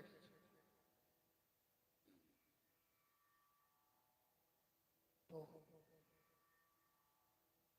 राजा बरही को ज्ञान देकर नारद जी ने उनका उद्धार किया। मनु के दूसरे पुत्र थे सत्यव्रत, जिनके वंश में नाभि के पुत्र हुए ऋषभदेव, जो जैन संप्रदाय के प्रवर्तक माने जाते हैं। ऋषभदेव के 100 पुत्र थे, 81 पुत्र कर्मकांड में लगे थे, 9 पुत्र सन्यासी थे नवयोगेश्वर, 9 पुत्र नवद्वीप के शासक थे, और सबसे बड़े पुत्र भरत राजा थे। ऋषभदेव जब वैराग्य लेने लगे तो अपने सभी पुत्रों को सामने में बैठाया, और ऋषभदेव ने अपने पुत्रों को शिक्षा दी कि पुत्रों, नायं देहि देहभाजां नृलोके कष्टान् कामान् नर्हते विद्भुजाङ्गमे तपो दिव्यं पुत्रकामेन यष्टि शुद्धेदशमात् ब्रह्म सौख्यम् अनन्तम्। पुत्रों, परमात्मा ने बड़ी कृपा करके 84 लाख योनियों में मानव का शरीर दिया। ये मानव शरीर दिया है योग साधना करने के, भोग करने के लिए नहीं। शुद्धे तस्मात् ब्रह्म सौख्यम अनंतम। यही शरीर एक उचित माध्यम है जिससे परमात्मा को प्राप्त किया जा सकता है। यही तन कर फल विषय न भाई, भजिए राम सबका। सो कर गो कर कर दुहें खान पान रस भोग, तुलसी मृथा न खोइए यह तन भजन के योग। जरा सोचिए तो सभी आदमी, सभी समझदार यहाँ बैठे, कि जैसे हम लोग भात दाल सब्जी मिठाई खोआ राबड़ी मलाई खाते हैं और हमें आनंद आता है, कुत्ते बिल्ली गधे सुअर को सड़क की गंदगी खाने में वही आनंद आता है। वो भी वही खा के संतुष्ट है, वो भी सोता है, बाल बच्चा पैदा करता है, हम भी करते हैं। तो हम में उन पशुओं में क्या फर्क है? इसलिए मानव इसीलिए श्रेष्ठ है कि भजन करता है, भगवान को याद करता है। बाकी योनि में भगवान याद करने की क्षमता नहीं है। हम यदि परमात्मा को स्मरण नहीं किए, कीर्तन नहीं किए, उनका नाम नहीं लिए, धर्म का पालन नहीं किए, तो पशु को तो सिंह भी है, पुछ भी है। हमारे पास न सिंह है न पुछ है, ते नर पशु बिन पूछ विषाण। गोस्वामी जी कहते हैं ऐसे मनुष्य जिसने धर्म का त्याग कर दिया, जो परमात्मा को स्मरण नहीं किया, तो सिंह रहित पशु है और बाजार में सिंह पूछ रहित पशु की कीमत घट जाती है, मत नहीं होता। इसलिए जो समय है, जो काम करते हैं करते रहिए, क्या हर्जा है। अपने जीवन में भगवान को उतार लीजिए ना, बस यही तो बात है। वृंदावन की गोपियां कोई पढ़ी लिखी नहीं थी, ना ही कोई तीर्थ व्रत करती थी, न हाथ में माला लेके जपती थी, लेकिन वृंदावन की गोपियां अपना जीवन ही गोविंद के चरणों में समर्पित कर दी थी। जीना है उसके लिए, मरना है उसके लिए। वो गोबर भी बेचती है तो कन्हैया को याद करती है, गोईठा भी बनाती है तो याद करती है, गाय भेड़ बकरी चराती है तब भी याद करती है। धर्म कर्म सब कुछ कन्हैया के लिए। एक लड़की जब कुमारी रहती है तो मैके में रहती है, जब विवाह के बाद ससुराल जाती है तो ससुराल जाकर क्या करती है, सास की सेवा, ससुर की सेवा, या जितने भी सदस्य हैं परिवार में उनकी सेवा करती है। लेकिन अपने दुल्हा को कभी नहीं भूल पाती है। सबकी सेवा करती हुई अपने पति को हमेशा याद रखती कि हमारे पति को। विवाह में जो परिचय हो गया, जिंदगी भर के लिए परिचय हो गया। ऐसे ही संसार में है, सब कर्तव्य का पालन कीजिए, लेकिन जो परमपति परमात्मा है उनको दिल में हमेशा रखो कि वही हमारे सब कुछ हैं, उनके बिना कुछ नहीं हो सकता। ये भाव बनाइए। सत्संग इसीलिए किया जाता है, भागवत की कथा लाखों खर्चा करके इसीलिए की जाती है कि हमारे विचार में, हमारे संस्कार में, हमारे व्यवहार में परिवर्तन आए। बदलाव तो आना चाहिए ना। ये सत्संग कोई मनोरंजन थोड़े ही है, ये कोई नाटक थोड़े ही है। मनोरंजन के लिए तो नाच तमाशा ऑर्केस्ट्रा ही सब चल ही रहा है। ऋषभ देव बैराग ले लिए और भरत राजा बने। उन्हीं भरत के नाम पर इस देश का नाम पड़ा है भारतवर्ष। अंत में वो भी अपने पुत्र को सिंहासन पर बैठाकर बैराग ले गए। गंडकी नदी में स्नान कर रहे थे, हरिहर क्षेत्र का मेला जहाँ लगता है वहीं तपस्या कर रहे। वहां पुलहाश्रम था।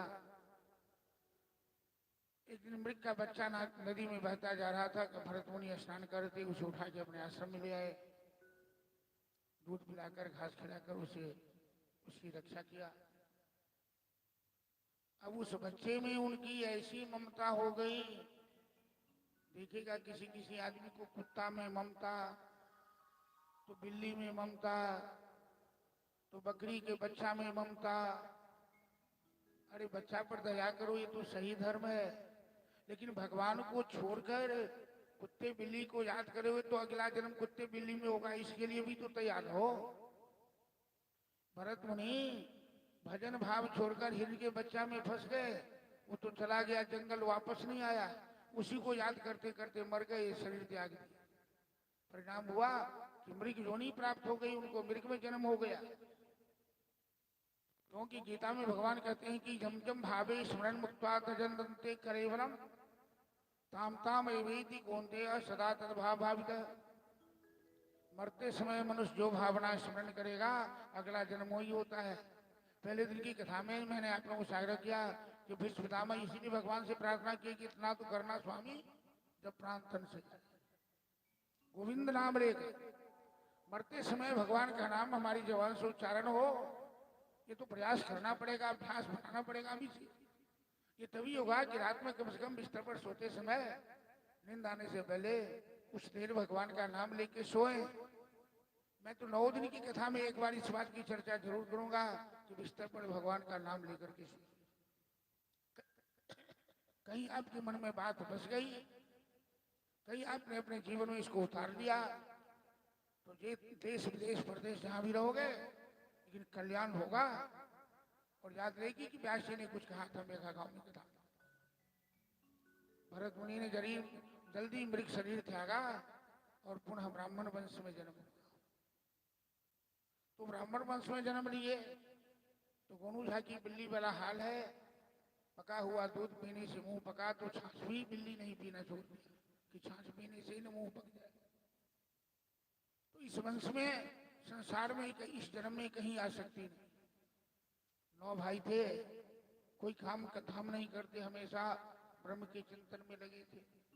कहा मृग का चिंतन करने से तुम मृग बन गए, तो अब मैं संसार का चिंतन नहीं करूंगा, ब्रह्म का चिंतन करूंगा। पिता ने सोचा इसकी जिंदगी कैसे बीतेगी। कहावत है कि जोगी के लिए गांव पागल, गांव के लिए जोगी पागल होता है। तो पिता ने उसको रख दिया जमीन पे, कहीं फसल की रखवाली की भरत जी को। कहा बैठे बैठे फसल की रक्षा करो गांव घर से दूर। भरत जी की दृष्टि में सभी भूमि गोपाल की है, जमीन का मालिक इंसान नहीं होता है। अमीन साहब सब तो नाप करके आर चिन्ह दे देते हैं, ये जो सांसारिक व्यवस्था है उसका पालन करते हैं, लेकिन जमीन तो एक वसुंधरा है, इसके मालिक परमात्मा है।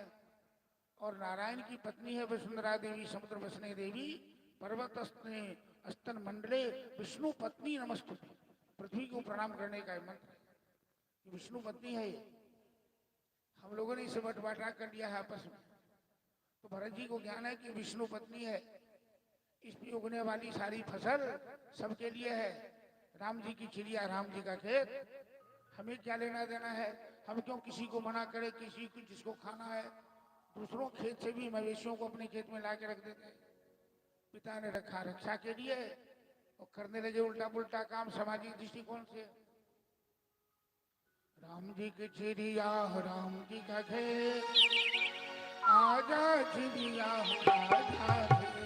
राम जी की चिड़िया, राम जी का खेत, आजा चिड़िया खाया खेत।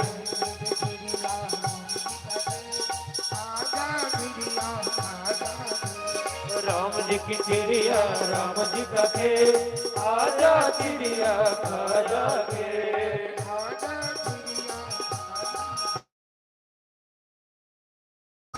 चिड़िया खाया खेत।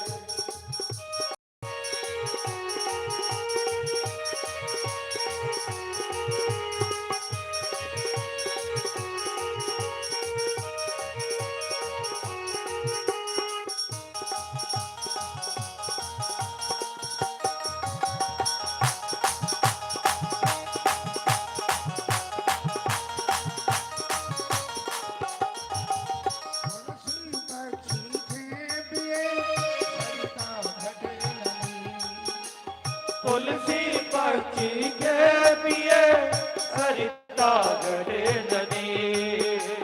धर्म किए धन नाही घटे, सहाय रघुवीर। धर्म किए धन नाही घटे, जो सहाय रघुवीर। अजगर करे न चाकरी, पंछी करे न काम। अजगर करे न चाकरे, पंछी करे न काम।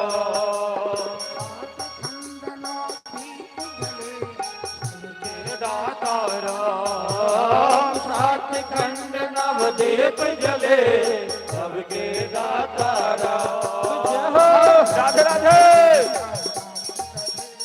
आजा चिड़िया खाजा के, हो राम जी की चिड़िया, राम जी का खेत, आजा चिड़िया खाजा के। आजा चिड़िया खाजा के।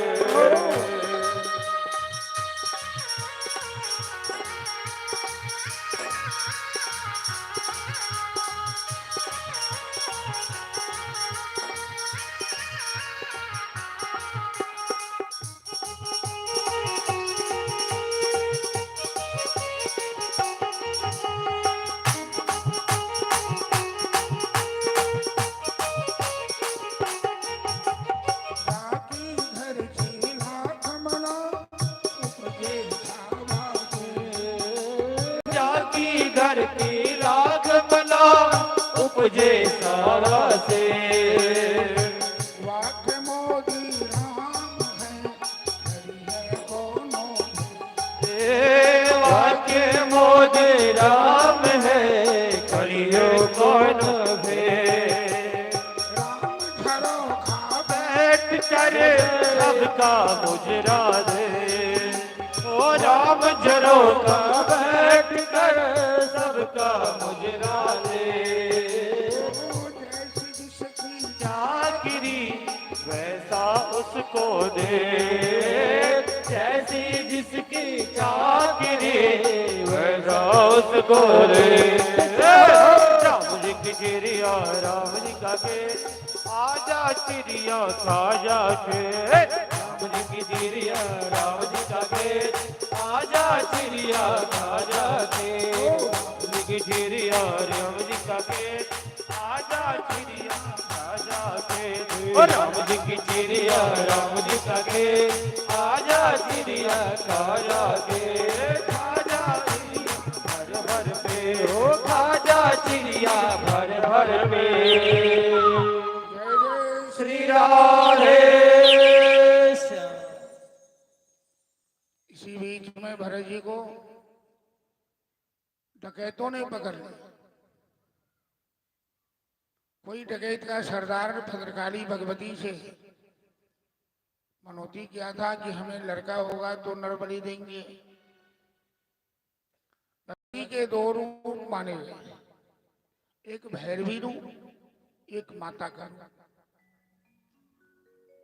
तो भैरवी रूप की पूजा राक्षस लोग करते हैं, क्योंकि भगवती का भैरवी रूप संहारकारणी है और माता रूप में संसार के लोग पूजते हैं।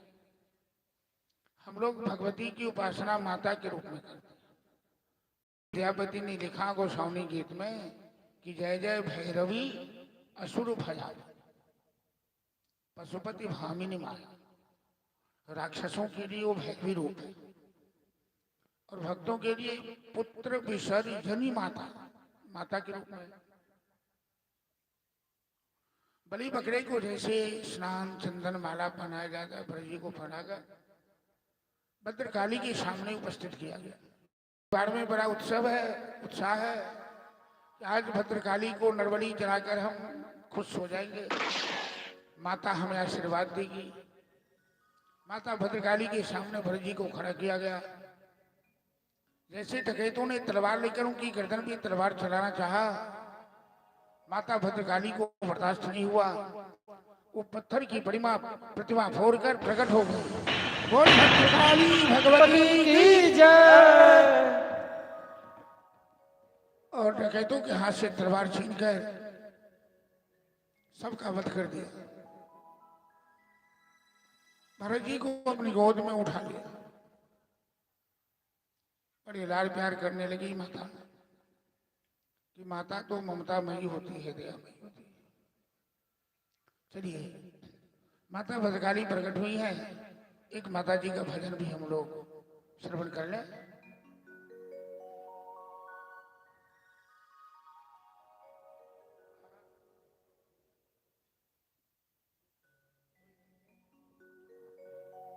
हेलो श्री राधे।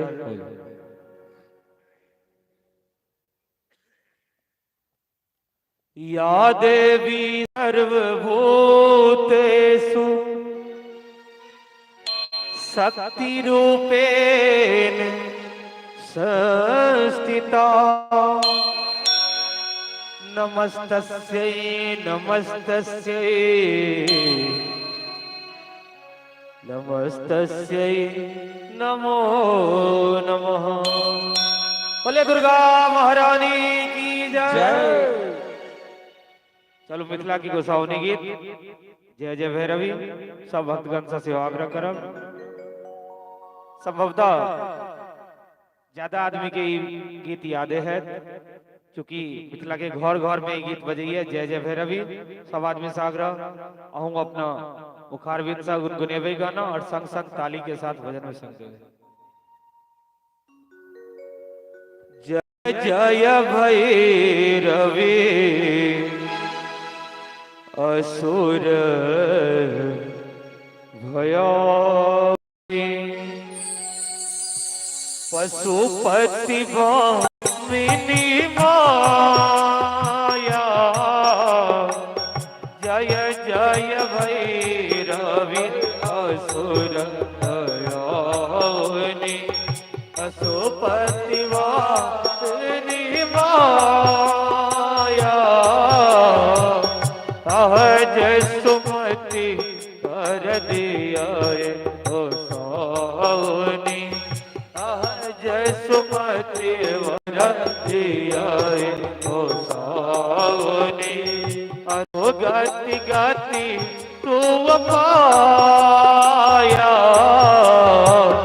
जय जय भैरवी असुर दयानी पशुपति वारिणी माया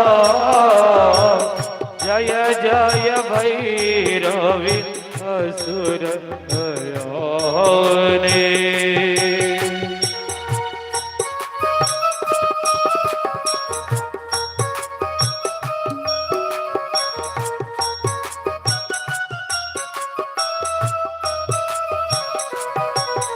ताली बजा के सभी आदमी ताली बजाते रहिए।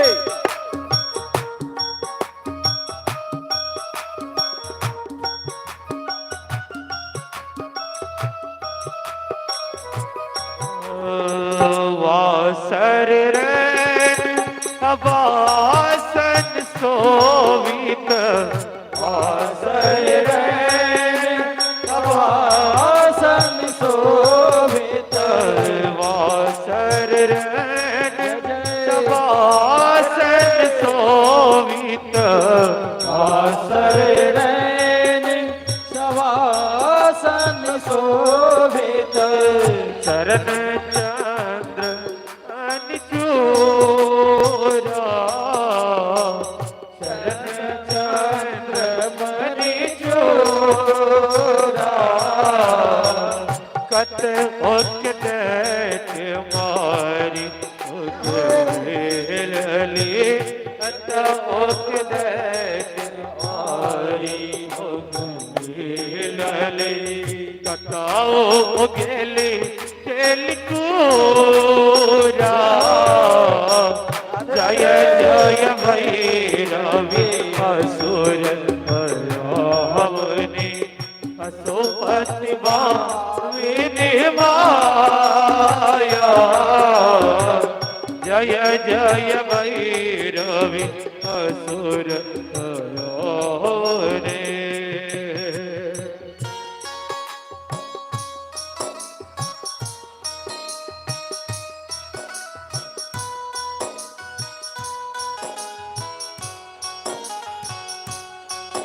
जय हो राधे राधे।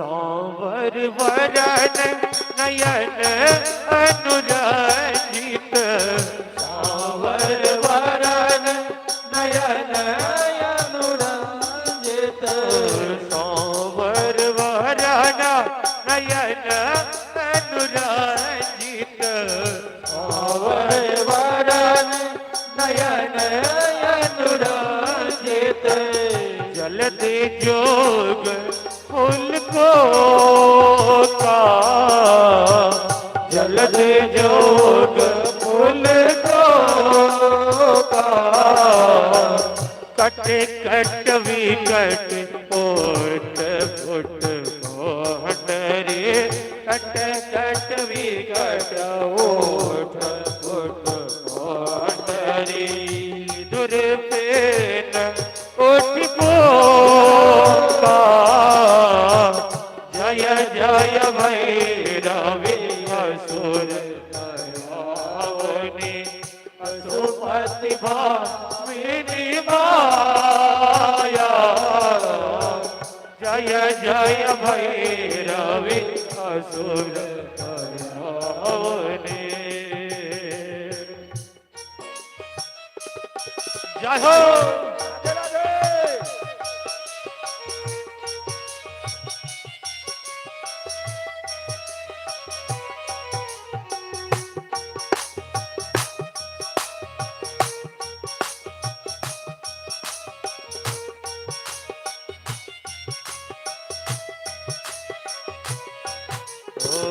घन घन घनाना घरो कतबा जय घन घन घनाना घरो कतबा जय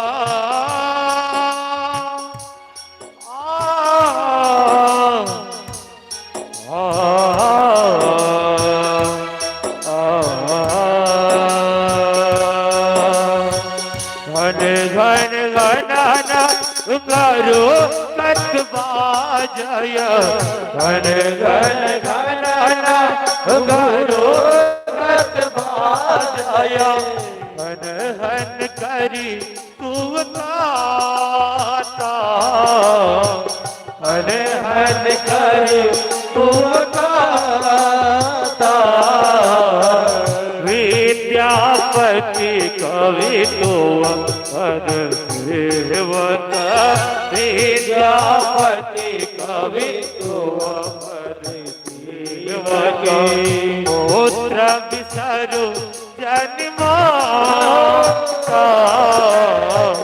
जय जय भैरवी असुर भयावनी पशुपति भामिनी माया सहज सुमति वर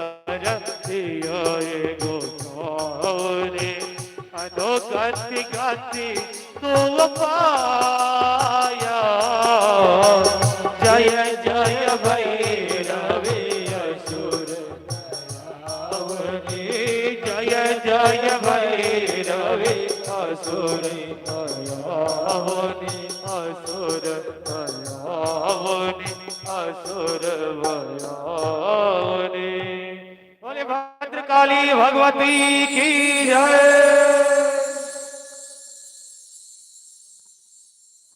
श्री राधे भगवती के सुंदर भजन पर श्री पवन जी की तरफ से 151 रुपया के पुरस्कार ले एक बार सौभाग्य जोरदार ताली बजा दियो बहुत बहुत धन्यवाद।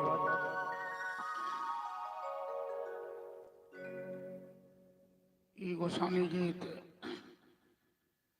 कवि विद्यापति जखन भद्रकाली भगवती रक्तबीज के विनाश में रणभूमि में रहते रक्तबीज के एक एक बूंद जे धरती पर खसे उते रक्तबीज पैदा भरे तखन दुर्गा के आदेश से महाकाली हाथ में खप्पर लक कोई रक्तबीज के गर्दन काट ओकर खून खप्पर में लक पिए लगल जैसे ओकर बूंद धरती पर नहीं खसे तखन रक्तबीज के संहार में और कवि विद्यापति वही समय रचना के वो अब मिथिला में नहीं वो संपूर्ण भारतवर्ष में ई गोसाउनी गीत एकदम प्रसिद्ध भ गए और मिथिलावासी के तो प्रत्येक जन जन के कंठ के ही हार भ गए। भरत मुनि सड़क पकड़ के जा रहे थे रघुगन सिंधु देश का राजा जा रहा था गुरुदेव के पास डोला पर बैठ के इन्हें डोला में लगा दिया। 3 कहार था चौथे कहार के रूप में बार बार ऊपर से धमकियां दे रहा है ठीक से चलो चलना नहीं आता। भरत जी मौन व्रत में थे राजा रघुगन की अज्ञानता देखकर उन्होंने मौन व्रत तोड़ा और राजा को समझाया कि राजा गुरु के पास डोला पर बैठकर नहीं जाना चाहिए ये तो अहंकार का प्रतीक है। गुरु के पास विनम्रता से जाओगे तभी ज्ञान मिलेगा। वो बार बार दूसरे को मारने की धमकी दे रहे हो तो तुम मारने वाले कौन होते हो और मारोगे तो चोट किसको लगेगी? चोट लगती है शरीर को, आत्मा को चोट नहीं लगती। आत्मा को कोई मार नहीं सकता है। आत्मा इन सबसे भिन्न है। राजा रघुगन जिसे पागल समझ रहे थे ये तो परम दिव्य ज्ञानी है डोले से उतरा यज्ञों पवित्र देखकर इनको प्रणाम किया क्षमा मांगा कहा महाराज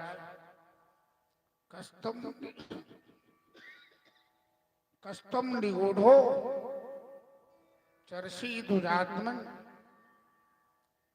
आप अपने असली स्वरूप को छिपाकर पागल का भेष बनाकर घूम रहे कौन है?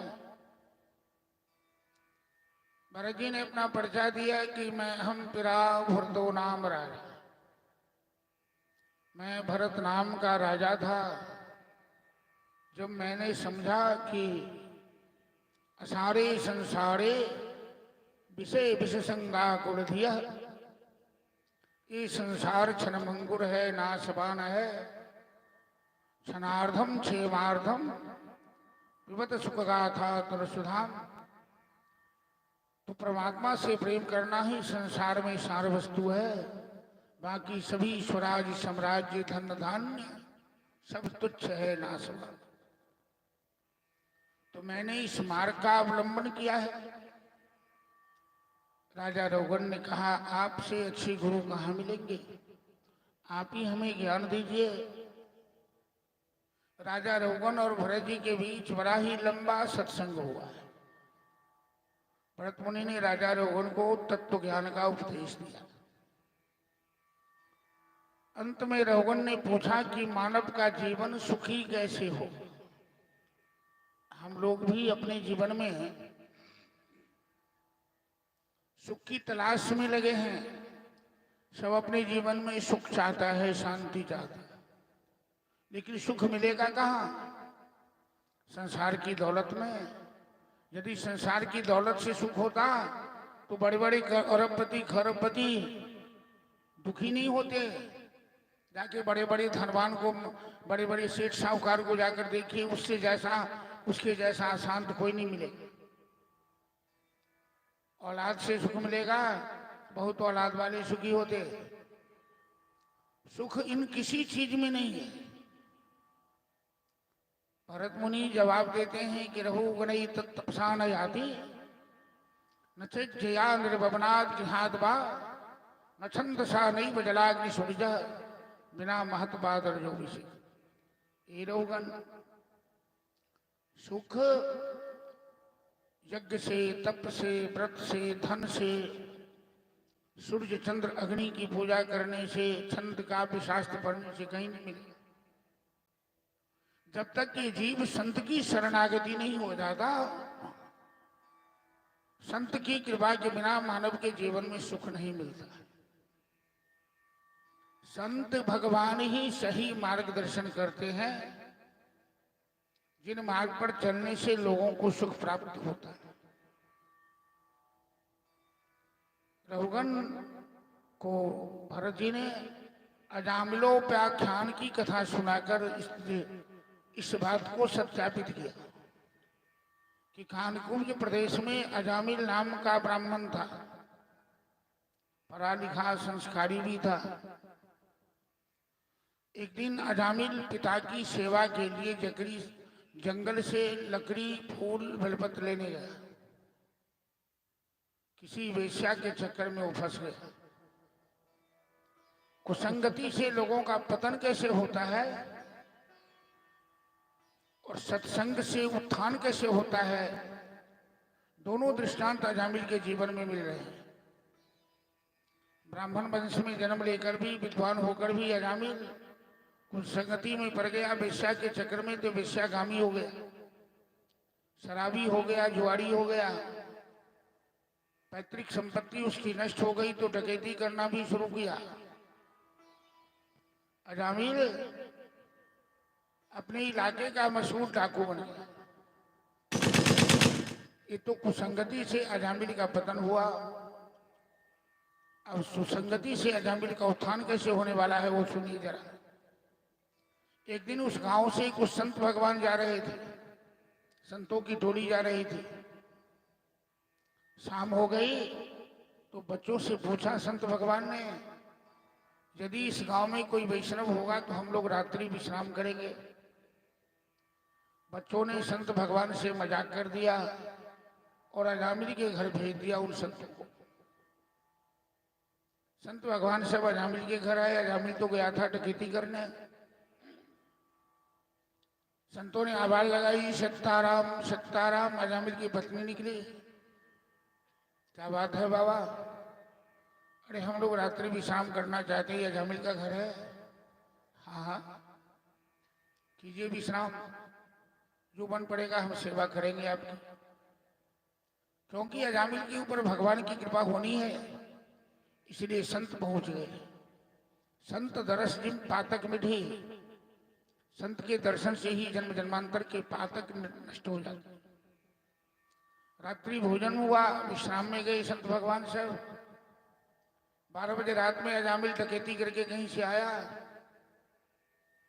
और संतों ने अजामिल को देखा तो समझ गए ये कोई वैष्णव नहीं है, ये तो कोई डाकू लगता है, क्योंकि डाकू का पोशाक, रहन सहन भी, स्वरूप भी डाकू जैसा है।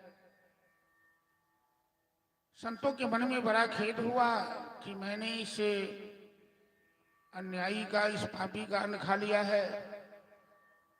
यदि मैं इसका उद्धार नहीं करूं तो हमें पाप लगेगा। प्रातःकाल संत भगवान से उड़िया बिस्तर समेटने लगे और अजामिल को बुलाया। अजामिल, तूने हमारी सेवा की, अब हम लोग जा रहे हैं, कुछ दक्षिणा दे दो जाते जाते।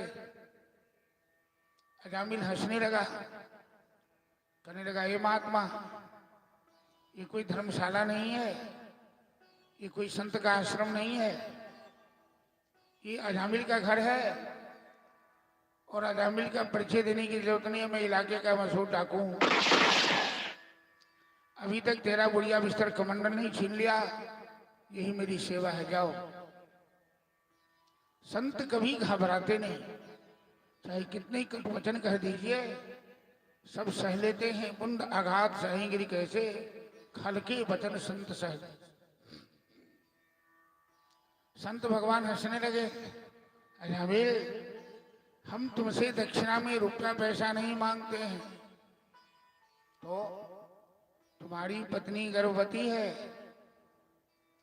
और लड़का को जन्म देने वाली है। आप कैसे कह सकते हैं कि लड़का होगा या लड़की? संत भगवान कहते हैं, संत की वाणी पे विश्वास रखो, लड़का ही होगा। इससे पहले 9 लड़का है अजामिल को, ये 10वां का नंबर है। तो तुम अपने होने वाली इमर, हाँ से इमर चंदा, इमर जगह खाली है, नीचा में उमर पैसा लग रही। जो आदमी कहीं गाइडेंस करी हो, जो महिला सबको एक आध पैसा અને તે ભર કે વही शतरंजी के सटा देने रही, वही में सब खुश के पैसे। तुम अपने होने वाले पुत्र का नाम नारायण रख लेना। अजामिल कहने लगा, मैं अपने पुत्र का नाम कुछ भी रखूं, आपको क्या लेना देना है? संत भगवान कहते हैं कि मेरे भगवान का नाम नारायण है, तुम पुत्र के का नाम उच्चारण करोगे, इस बहाने नारायण का नाम उच्चारण हो जाएगा, तुम्हारा कल्याण हो जाएगा। संत कैसे पारखी होते हैं, संत कैसे दूरदृष्टि रखते हैं, सूजरा देखिए। अजामिल के मुंह से निकल गया, ठीक है। अपने बाल बच्चों का नाम भी जरा सोच समझ के रखें। कि आजकल जो परंपरा चल गई है विदेशी अनुकरण की, अप्पू डप्पू रिंकी टिंकी पिंकी, ये सब कोई नाम नहीं होता है। महापुरुषों का नाम रखिए, देवताओं का नाम रखिए, भगवान का नाम रखिए। इस तरह से संत भगवान तो चले गए। अजामिल का वो सबसे छोटा पुत्र है जिसका नाम नारायण रखा है। उस पुत्र में उसकी बड़ी आसक्ति है, बड़ी ममता है। और छोटे पुत्र में वैसे भी ममता लोगों को हो जाती है, उससे बड़ा प्यार करता है। 12 साल पहले अजामिल की मृत्यु आ गई। मृत्यु का समय आ गया, क्योंकि पापी आदमी की आयु छीन हो जाती है, तो 12 साल उसकी आयु छीन हो गई। पुण्यात्मा की आयु की वृद्धि होती है। अजामिल मरण शैया पर पड़ा हुआ था और अजामिल को लेने के लिए जमदूत आए, जमराज आए। जमराजों का भेष भी तो भयंकर है। भैंसे पर सवार हैं, लंबे केश हैं, लंबे दांत हैं, लंबे लंबे दाढ़ हैं। मरने वाले व्यक्ति को भगवान दिव्य दृष्टि दे देते। मरने वाला व्यक्ति देखता है कि मेरे सामने कौन खड़ा है। गौर कीजिएगा, जब समाज में कोई व्यक्ति मर रहा हो, यदि वो चिल्लाता है जोर से, उसके सामने जमदूत खड़ा है, क्योंकि वो देख रहा है। समाज के लोग नहीं देखते, लेकिन वो देख रहा है। जब कोई मरते समय मुस्कुराता है, समझिए उसके सामने भगवान के दूत खड़े हैं। वो वैकुंठ जा रहा है, वो स्वर्ग जा रहा है। अजामिल जोर से चिल्लाने लगा जमदूतों को देखकर। जैसे अजामिल के गले में रस्सी फंसाया जमदूतों ने, तो छोटे बेटा में, छोटे पुत्र में बड़ी ममता थी। नारायण बेटा नारायण, दौड़ो दौड़ो देखो मेरे सामने कौन खड़ा है, मेरे गले में रस्सी फांस रहा है। सुखदेव जी राजा परीक्षित से कथा सुनाते हुए कहते हैं, महाराज अजामिल का अपना बेटा नहीं सुना, हो तो बच्चों के साथ खेल रहा था गुल्ली डंडा का ही, लेकिन नारायण के कान तक आवाज चली गई। नारायण तो सभी जगह व्याप्त हैं, और मरते समय पापी भी नाम लेता है तो भगवान क्षमा कर देते हैं। अपने पास दूतों को, पार्षदों को भेज दिया अजामिल की सुरक्षा के लिए। भगवान के पार्षद आए, अजामिल मरणशैया पर पड़ा हुआ टुकुर टुकुर देख रहा है। वो दूत को भी देखता है, पार्षद को भी देख रहा है। पार्षद को देख के अजामिल मुस्कुराने लगा, जमदूत को देखता है तो रोने लगा। भगवान के पार्षद ने पूछा जमदूतों से कि तुम लोग कौन हो? जमदूतों ने कहा कि हम धर्मराज के दूत हैं, हम अजामिल को लेने आए हैं। ये अजामिल बड़ा पापी है, इसने अपने जीवन में कोई अच्छा काम नहीं किया है। तो भगवान के पार्षदों ने पूछा जमदूतों से कि योजम वही धर्मराजस्य यदि निर्देश कारिण ब्रूत धर्मस्य नस्तत्वम यस्य धर्मस्य लक्ष्यम। तुम लोग यदि धर्मराज के दूत हो तो हमें धर्म की परिभाषा बताओ। तो जमदूत धर्म की परिभाषा बताते हैं कि वेद प्रणहितो धर्म ही अधर्म तद विपर्जय, वेद साक्षात नारायण। वेद शास्त्र विहित मार्ग पर चलना ही धर्म है। वेद शास्त्र के प्रतिकूल आचरण करना ही अधर्म है। भगवान के पार्षद ने कहा तो वेद में ही तो ये सिद्धांत है कि पापी से पापी भी अंते नारायण स्मृति, अंत में नारायण का स्मरण कर लेता तो उसके जन्म जन्मांतर के पाप नष्ट हो जाते। अजामिल के सारे पाप नष्ट हो चुके हैं। अब ये नरक नहीं, ये वैकुंठ का अधिकारी हो गया। जमदूत तर्क देने लगा, इसने तुम्हारे भगवान का नाम नहीं लिया है, इसके छोटे पुत्र का नाम नारायण है। छोटे पुत्र में इसकी बड़ी ममता है, इसलिए छोटे पुत्र का नाम लेकर पुकारा है, भगवान को नहीं याद किया है। तो भगवान के दूत कहते हैं कि हरि हरत पापानि दुष्ट चित्तै स्मरण भी अनिच्छन भी संस्पृष्ट धत्ते भी बाबक। भगवान के नाम उच्चारण से ही सारे पाप नष्ट हो जाते हैं। ठीक उसी तरह जिस तरह आग को कोई जान करके छुए, अनजान में छुए, हाथ तो जलता ही है। इसके पाप नष्ट हो गए। अब ये नरक नहीं, वैकुंठ का अधिकारी है। जमदूत वहां से चले गए। इतनी देर की सत्संग अजामिल बिस्तर पे सुन रहा है। उस संगति में पड़ा तो वेश्यागामी हो गया। जमदूत और भगवान के दूतों के बीच जो सत्संग हुआ, बिस्तर पर पड़े पड़े अजामिल सुन रहा था। अजामिल की कुछ चेतना आ गई, भगवान के पार्षदों का चरण पकड़ना चाहा। भगवान के पार्षद अंतर ध्यान हो गए। अजामिल को होश आ गया। अजामिल उठकर बैठा और पहले अजामिल जी भर के रोया, आंसू बहाया, पश्चाताप किया। हे प्रभु, मैं कैसा पापी निकला।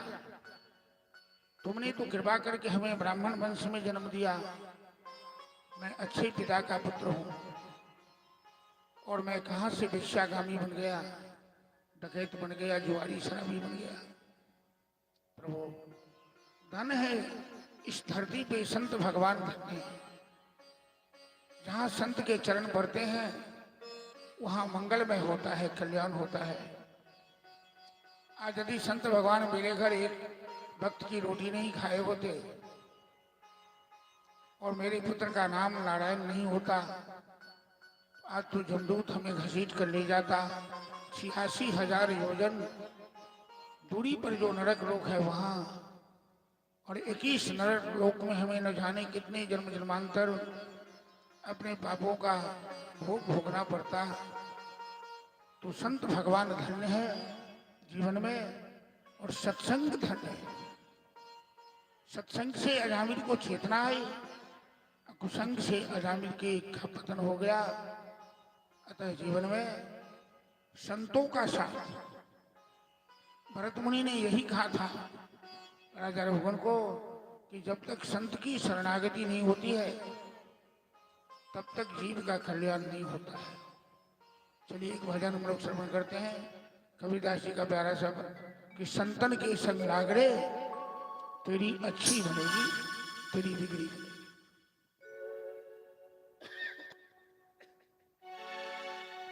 बोले संत भगवान की जय।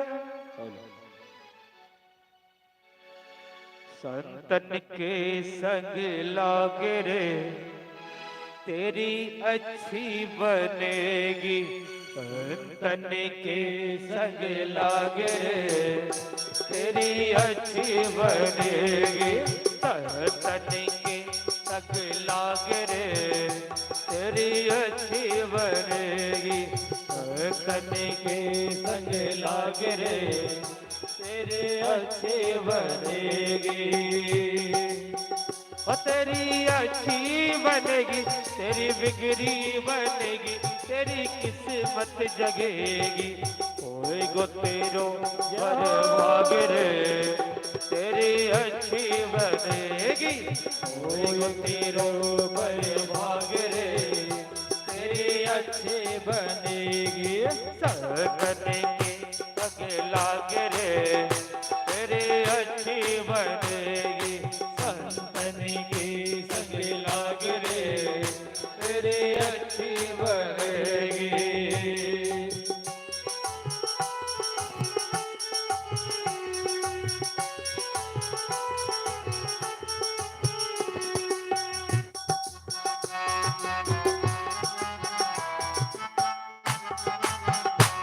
यहो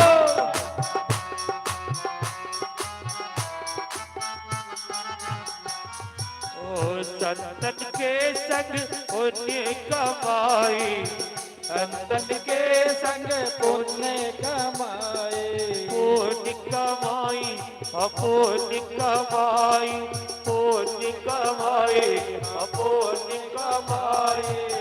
संतन के संग पुण्य कमाई। संतन के संग पुण्य कमाई। राम चरण अनुराग रे राम चरण अनुराग रे तेरी अच्छी बनेगी। राम चरण अनुराग रे तेरी अच्छी बनेगी। संतन के संग लाग रे तेरी अच्छी बनेगी। संतन के संग लाग रे तेरी अच्छी बनेगी।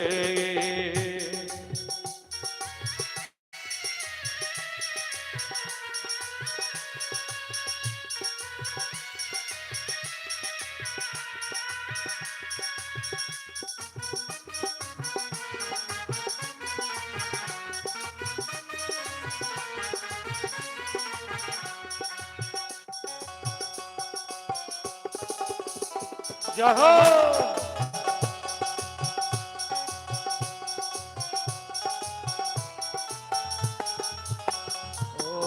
मोह निशा में बहुत दिन सोए, मोह निशा में बहुत दिन सोए, बहुत दिन सोए, बहुत दिन सोए, बहुत दिन सोए, बहुत दिन सोए, मोह निशा में बहुत दिन सोए, मोह निशा में बहुत दिन सोए। जाग सके तो जाग रे, जाग सके तो जाग रे, तेरी अच्छी बनेगी। जाग सकी तो जाग रे, तेरे अच्छी बनेगी। सरदने के तक लाग रे, तेरी अच्छी बनेगी। सरदने की तक लाग रे, तेरी अच्छी बनेगी।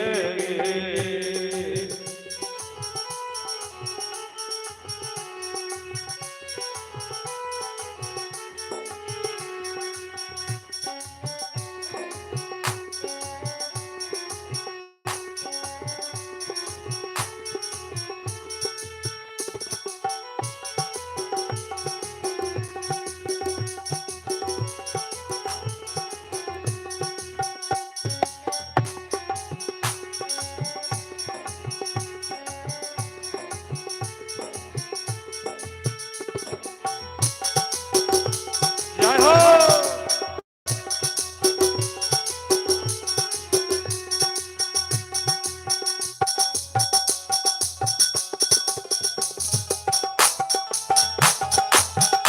हरि बोल।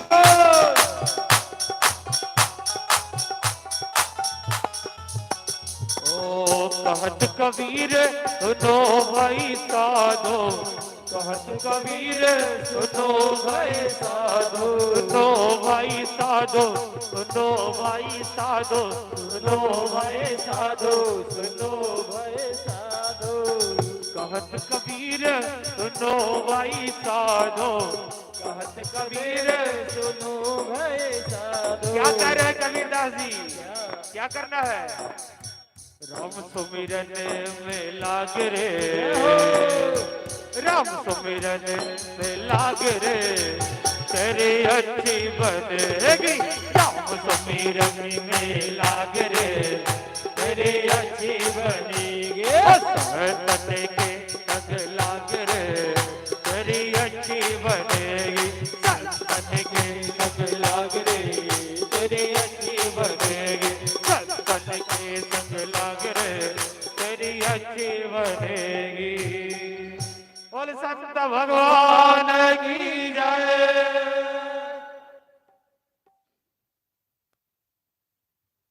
अजामिल किसका नाम है? अजा मतलब माया। जो माया से मिला हुआ जीव है उसका नाम अजामिल है। माया से मिला हुआ कौन जीव है? जो परमात्मा को भूलकर संसार में केवल हाय हाय में लगा हुआ है। तो कबीरदास जी यही कहना चाहते हैं। कबीरदास जी तो बड़े अक्षरबाजी संत थे। अरे भगवान को स्मरण करते हुए माया का सेवन कर, तभी जीवन बनेगा।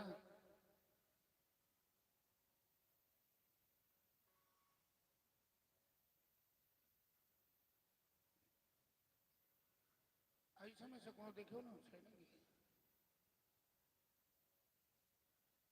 तुम जा। ठीक है, पहले बेल में सेलेक्ट होगा। तुम्हारी पहली आर्मी में हो गई पहले बार। जाओ।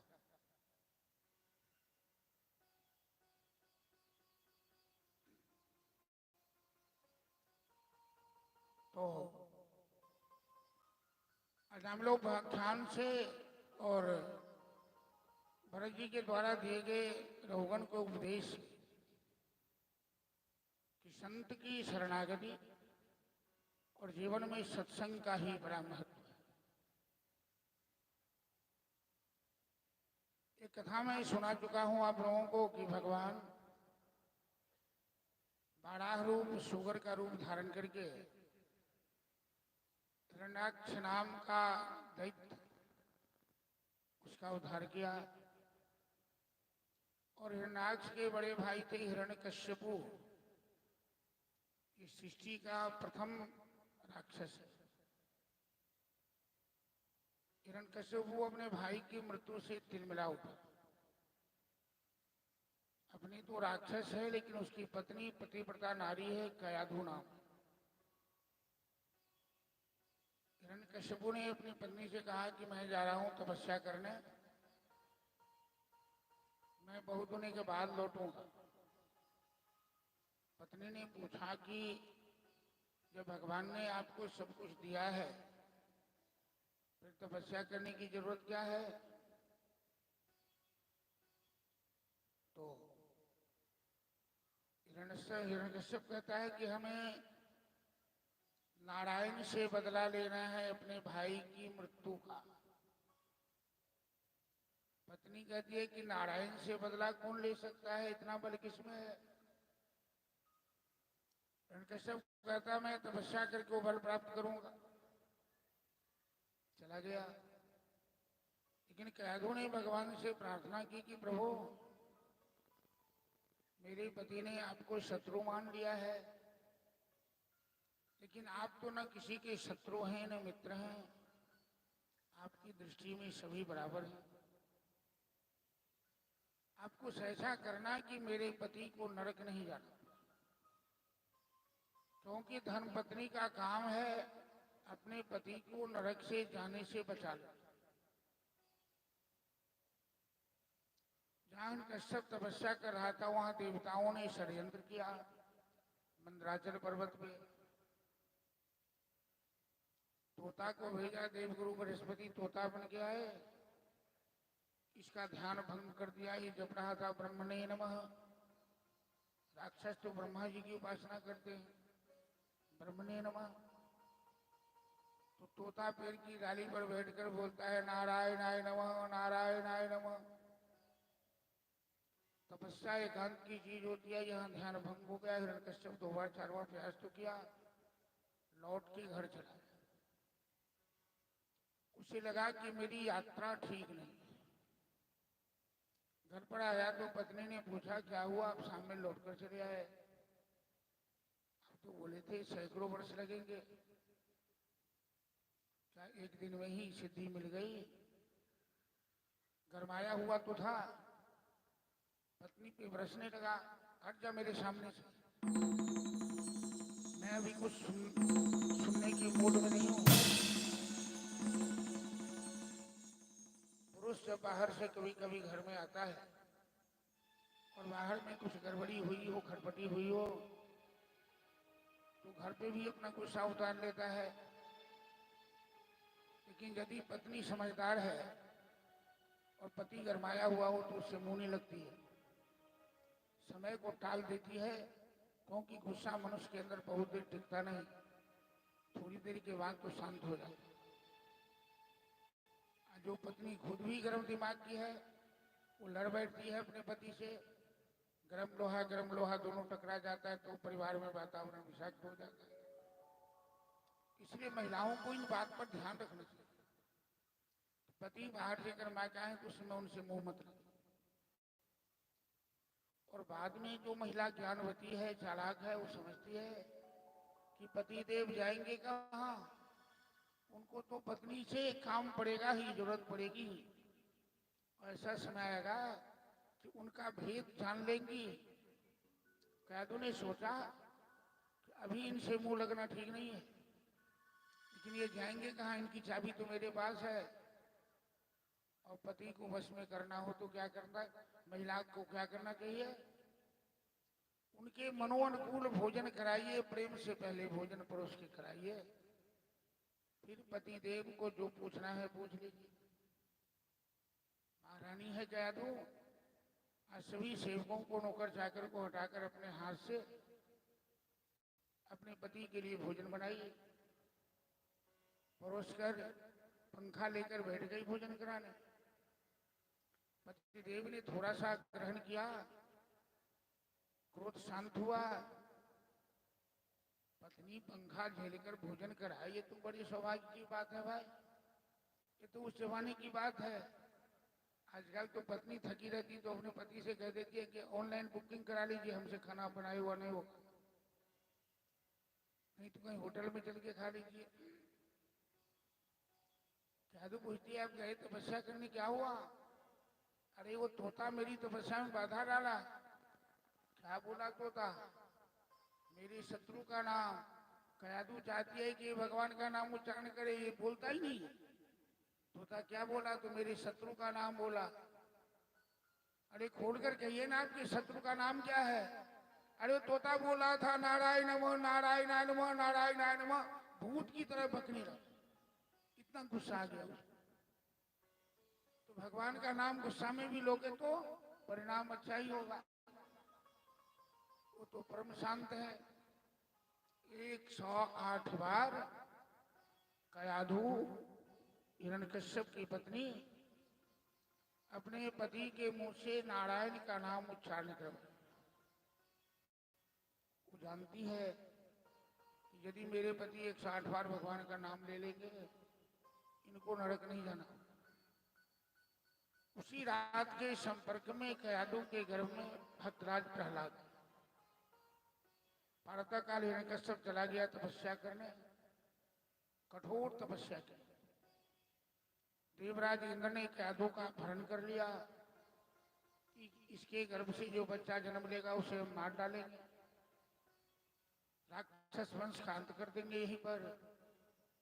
तो नारद जैसे संत आ गए, उन्होंने इंद्र को डांटा, कहा इंद्र, कयादू के घर में भगवान के भक्त बन रहे हैं और भगवान के भक्त के साथ जो भी कोई छिड़कानी करता है भगवान उसे सुरक्षित नहीं रहने देते हैं। तो नारद जी कयादू को ले गए अपने आश्रम, और जब तक कयादू गर्भवती थी नारद मुनि के आश्रम में रहे। वहां संत महात्माओं का सत्संग चलता था और कयादू सत्संग में भाग लेती थी। गर्भवती महिला को बहुत सावधान रहने की जरूरत पड़ती है, क्योंकि गर्भवती महिला का जैसा आचरण होता है बच्चे पर उसका सीधा प्रभाव पड़ता है। गर्भवती महिला को भोजन पे ध्यान रखना चाहिए, संगति पे ध्यान रखना चाहिए, अपनी दृष्टि पर ध्यान रखना चाहिए। कोई अलग बलर चीज नहीं खाए, खट्टा मीठा ज्यादा नहीं खाए। उसमें वेद गीता रामायण का पाठ करना चाहिए, सत्संग करना चाहिए। जहाँ वो आराम करती है उस घर में अच्छा दृश्य रखना चाहिए, भगवान का, देवताओं का फोटो, कैलेंडर। क्योंकि आजकल की महिलाओं की आदत खराब हो गई, वो नंगे नंगे हीरोइन की फोटो कैलेंडर अपने घर में रखती है और जो देखती है उसका प्रभाव बच्चे पर पड़ता है, बच्चा भी उसी स्वभाव का होता है। नारद मुनि के आश्रम में कयादू ने भक्त प्रहलाद को जन्म दिया, बड़ा उत्सव मनाया गया। हिरण्यकश्यप ने ब्रह्मा जी से वरदान प्राप्त किया, ऐसा वरदान दिया सोच समझ के कि मैं मरूं ही नहीं। दिन में न मरूं, रात में न मरूं, घर में न मरूं, बाहर में न मरूं, धरती पे न मरूं, आकाश पे न मरूं, आदमी से नहीं मरूं, पशु से नहीं मरूं, अस्त्र से नहीं मरूं, शस्त्र से नहीं। ब्रह्मा जी ने कह दिया तथास्तु, ऐसा ही होगा। सज्जन व्यक्ति को यदि बल मिलता है, धन मिलता है और विद्या मिलती है तो सदुपयोग करता है। धन से गरीबों की सहायता करता है, बल से दुर्बलों की रक्षा करता है और विद्या से ज्ञान बांटता है। यही तीनों चीज यदि दुर्जन को मिल जाए तो धन से गरीबों का शोषण करता है, बल से दुर्बलों को सताता है और विद्या से विवाद करता है। हिरण्यकश्यप तो दुर्जन था, उसे तीनों चीज मिल गई, धन बल विद्या, और तीनों लोक में आतंक फैला दिया, वरदान प्राप्त किया। इतना अहंकार उसके अंदर आ गया कि कहने लगा हम ब्रह्मास्मि, मैं ही ब्रह्म हूं, मैं ही भगवान, मेरे अलावा कोई नहीं। उसके शासन में न कोई यज्ञ होता, न कोई पूजा होती, कहीं प्रभु का नाम नहीं कोई ले सकता। हाहाकार मच गया। देवताओं ने भगवान से प्रार्थना की, भगवान ने आश्वासन दिया। हिरण्यकश्यप के 4 पुत्र हैं। सबसे छोटे पुत्र का नाम है प्रहलाद, जिससे वो बड़ा प्यार करता है। एक दिन प्रहलाद पाठशाला से पढ़ के आया, बड़े प्रेम से हिरण्यकश्यप ने गोद में उठाया, पूछा बेटा प्रहलाद, आज तुम पाठशाला में जो सबसे उत्तम पाठ पढ़े हो हमें सुनाओ। बच्चे बैठ जाओ, तुम बैठो, बैठो, खड़े क्यों हो?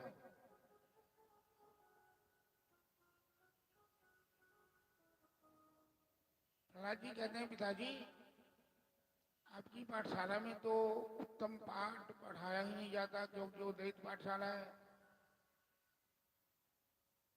पाठशाला में तो मैंने उत्तम पाठ नहीं पढ़ा, लेकिन जब मैं माँ के घर में था, माँ नारद मुनि के आश्रम में थी, उस समय संत महात्माओं के साथ सत्संग करती थी।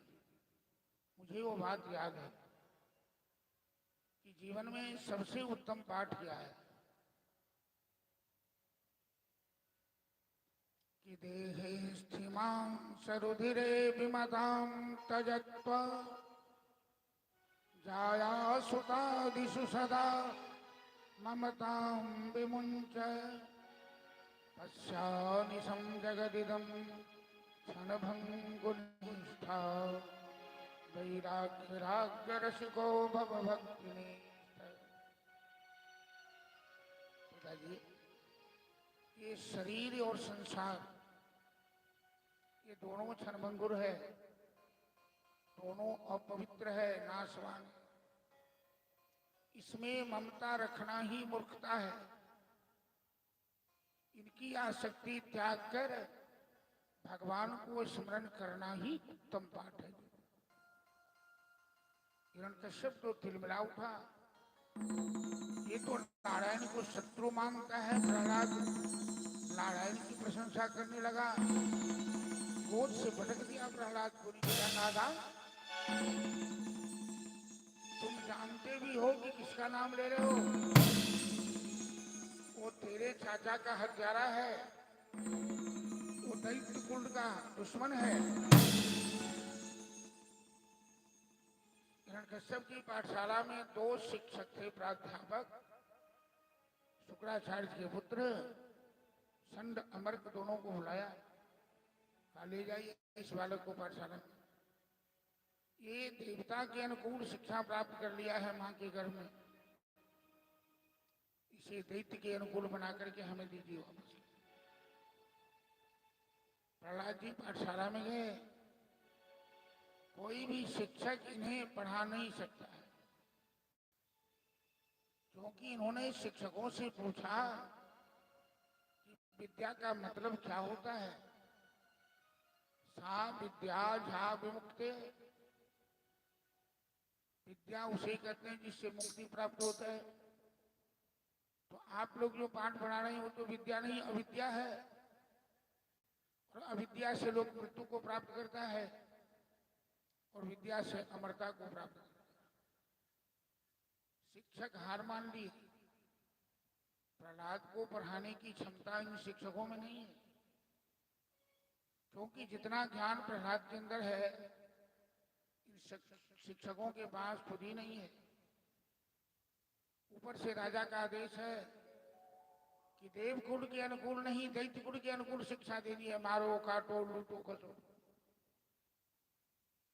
शिक्षक तंग आकर आखिर इस पर छड़ी कैसे चलाए, ये तो राजकुमार है। तो जितने भी पाठशाला में बदमाश बच्चे लोग थे, प्रहलाद के पीछे लगा दिए। तुम लोग मार पीट करके इसे बच्चे बच्चे में मार करो, इसे राक्षस वाली बुद्धि दो, ये देवता की बुद्धि प्राप्त कर लिया। शिक्षक तो चले गए कहीं चौक चौराहे चाय पानी करने। प्रहलाद में वो दैविक शक्ति थी, वो आकर्षण था, अट्रैक्शन था कि सारे बच्चे प्रहलाद की बात मान लिए। पाठशाला के सारे बच्चे प्रहलाद को अपना गुरु मान लिया। प्रहलाद जी मंच पर बैठ गए और दैत्य बालकों को पढ़ाना शुरू किया। बड़ा सुंदर ज्ञान दिया है प्रहलाद जी दैत्य पाठशाला में दैत्य बालकों को। अरे दैत्य बालकों,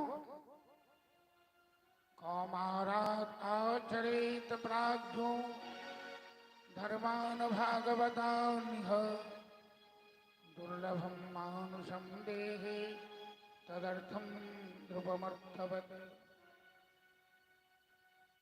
मनुष्य को बाल्यावस्था से ही धर्माचरण करना। बड़े होने के बाद संस्कार नहीं बदलता है। बच्चा तो कच्चा घरा होता है और कुंभकार कच्चे घरा में जो डिजाइन देना चाहे दे सकता है। हवा में पक जाने के बाद घरा में कोई दूसरा डिजाइन नहीं हो सकता। अपने बच्चों को सुधारना हो तो बाल्यावस्था से ही धर्माचरण सिखाइए, पूजा पाठ सिखाइए, मंत्र जाप सिखाइए, गीता रामायण का पाठ सिखाइए। यदि आप बच्चों से प्रयास करेंगे तो आप आजमाए कर तो देख लीजिए, वो निश्चित रूप से सुधर जाए। लेकिन बड़े होने पर यदि चाहिएगा इसको हम बदले, जब वो पक्के रंग में ढल जाएगा तब तो मुश्किल हो जाएगा, तब तो भगवान ही मालिक है। सारी पाठशाला में प्रहलाद जी भगवान के नाम का ढिंढोरा पीट दिया, घोषणा कर दिया और सारे दैत्य बालकों से प्रभु नाम का कीर्तन कराने लगा। अरे दैत्य बालकों, चलो भगवान के नाम के कीर्तन में बड़ी शक्ति है, हम सब मिलकर कीर्तन करते हैं। जय जय नारायण नारायण हरि।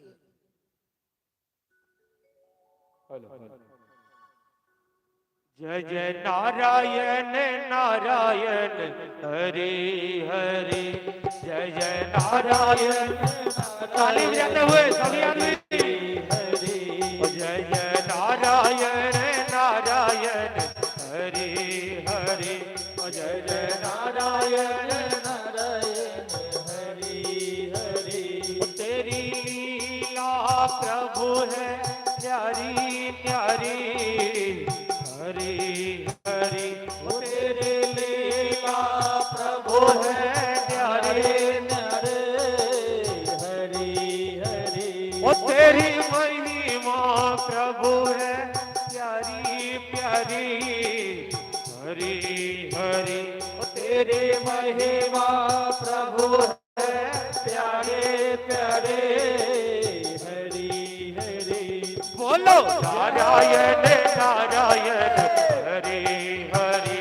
बोलो नारायण नारायण हरि हरि।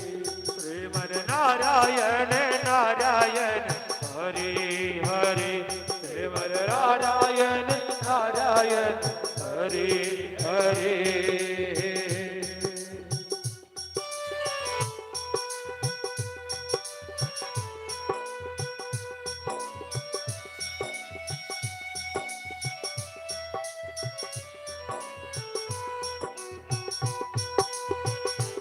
जय हो। राधे राधे।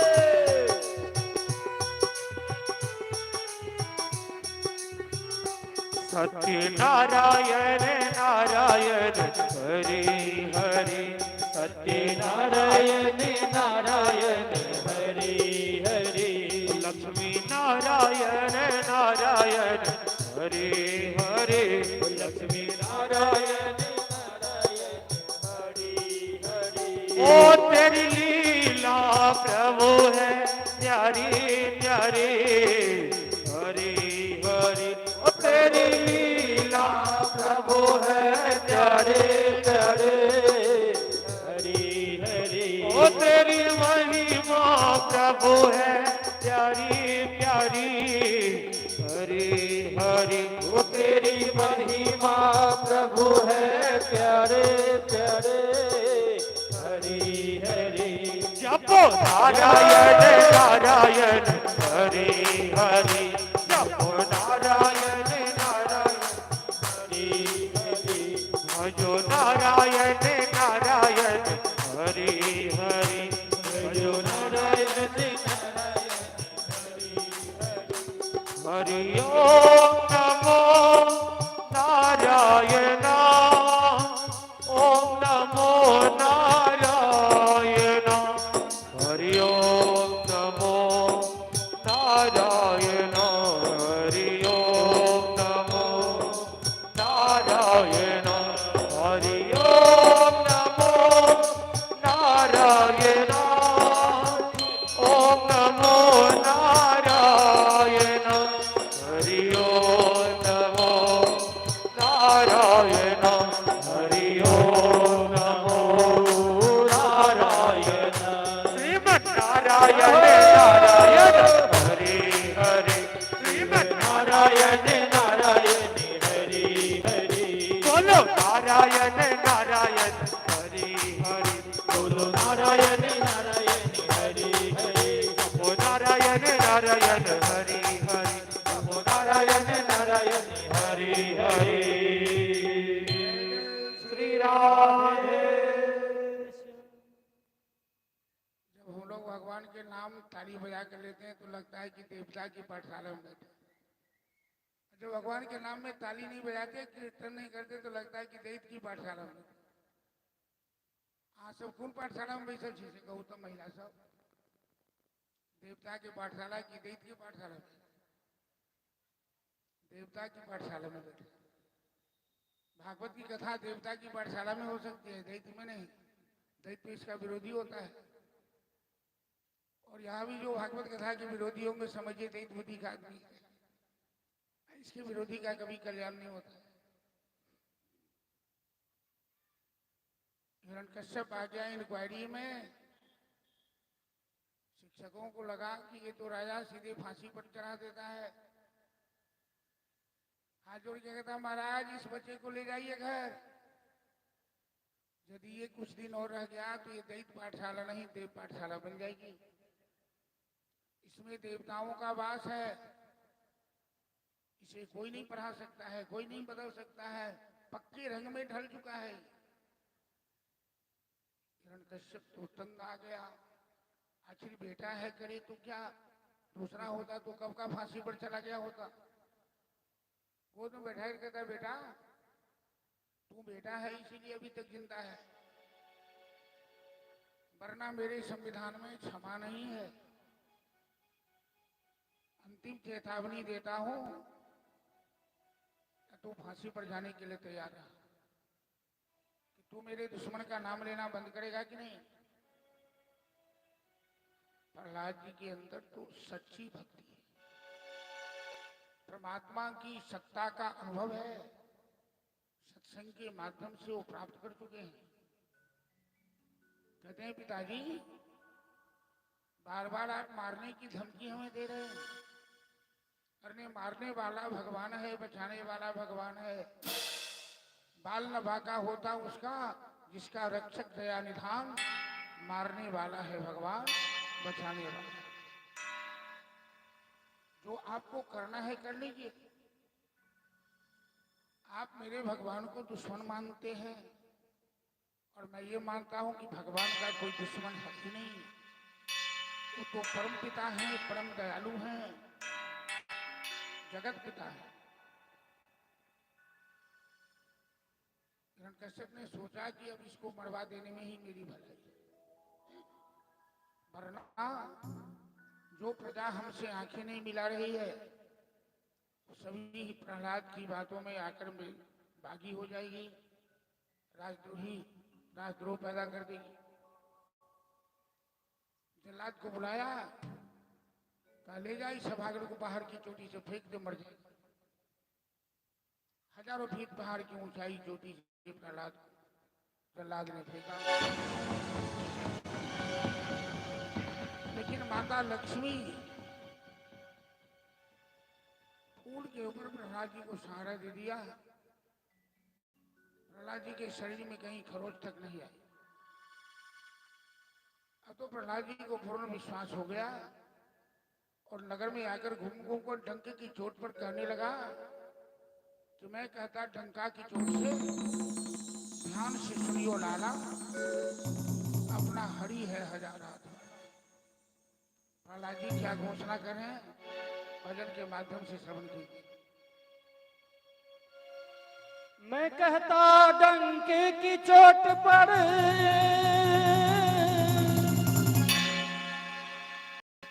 मैं कहता डंके की चोट पर ध्यान से सुनी हो लाला हो अपना हरि है हजार हाथ वाला ओ दीन दयाला हरि है हजार हाथ वाला।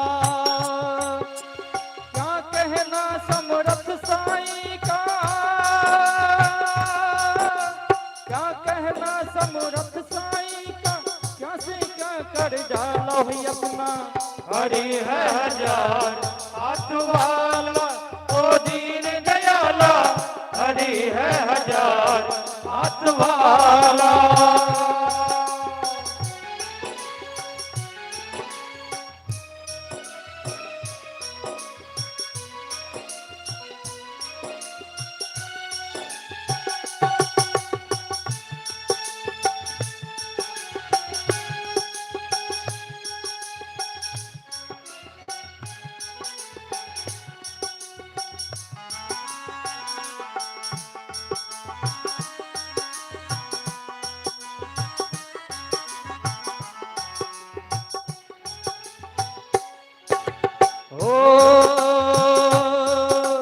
कौन बटोरे कंकर पत्थर जब हो हाथ में हीरा,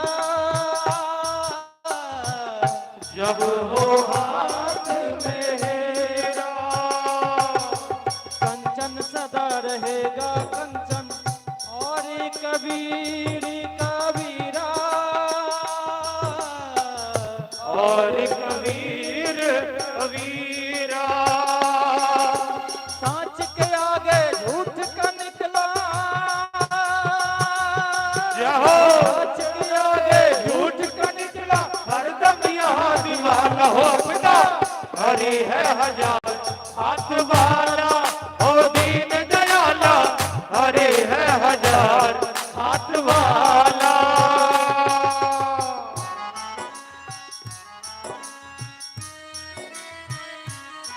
जय हो राधे राधे।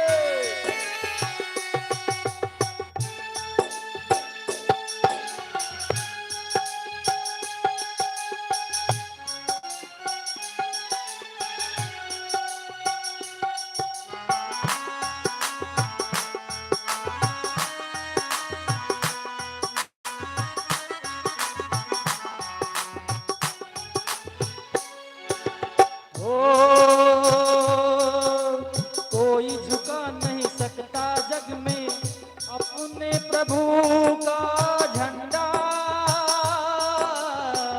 अपने प्रभु का झंडा। जो उसको छेड़ेगा उसके सर पे पड़ेगा डंडा, सर पे पड़ेगा डंडा। युगों युगों से इस धरती पर, युगों युगों से इस धरती पर उसी का है बोलवाला हो अपना हरि है हजार हाथ वाला ओ दीन दयाला, हरि है हजार हाथ वाला। मैं कहता डंके की चोट पर ध्यान से सुनी हो लाला भाई अपना हरि है हजार हाथ वाला ओ दीन दयाला, हरि है हजार हाथ वाला ओ दीन दयाला, हरि है हजार हाथ वाला ओ दीन दयाला, हरि है हजार हाथ वाला। जय जय श्री राधे श्याम।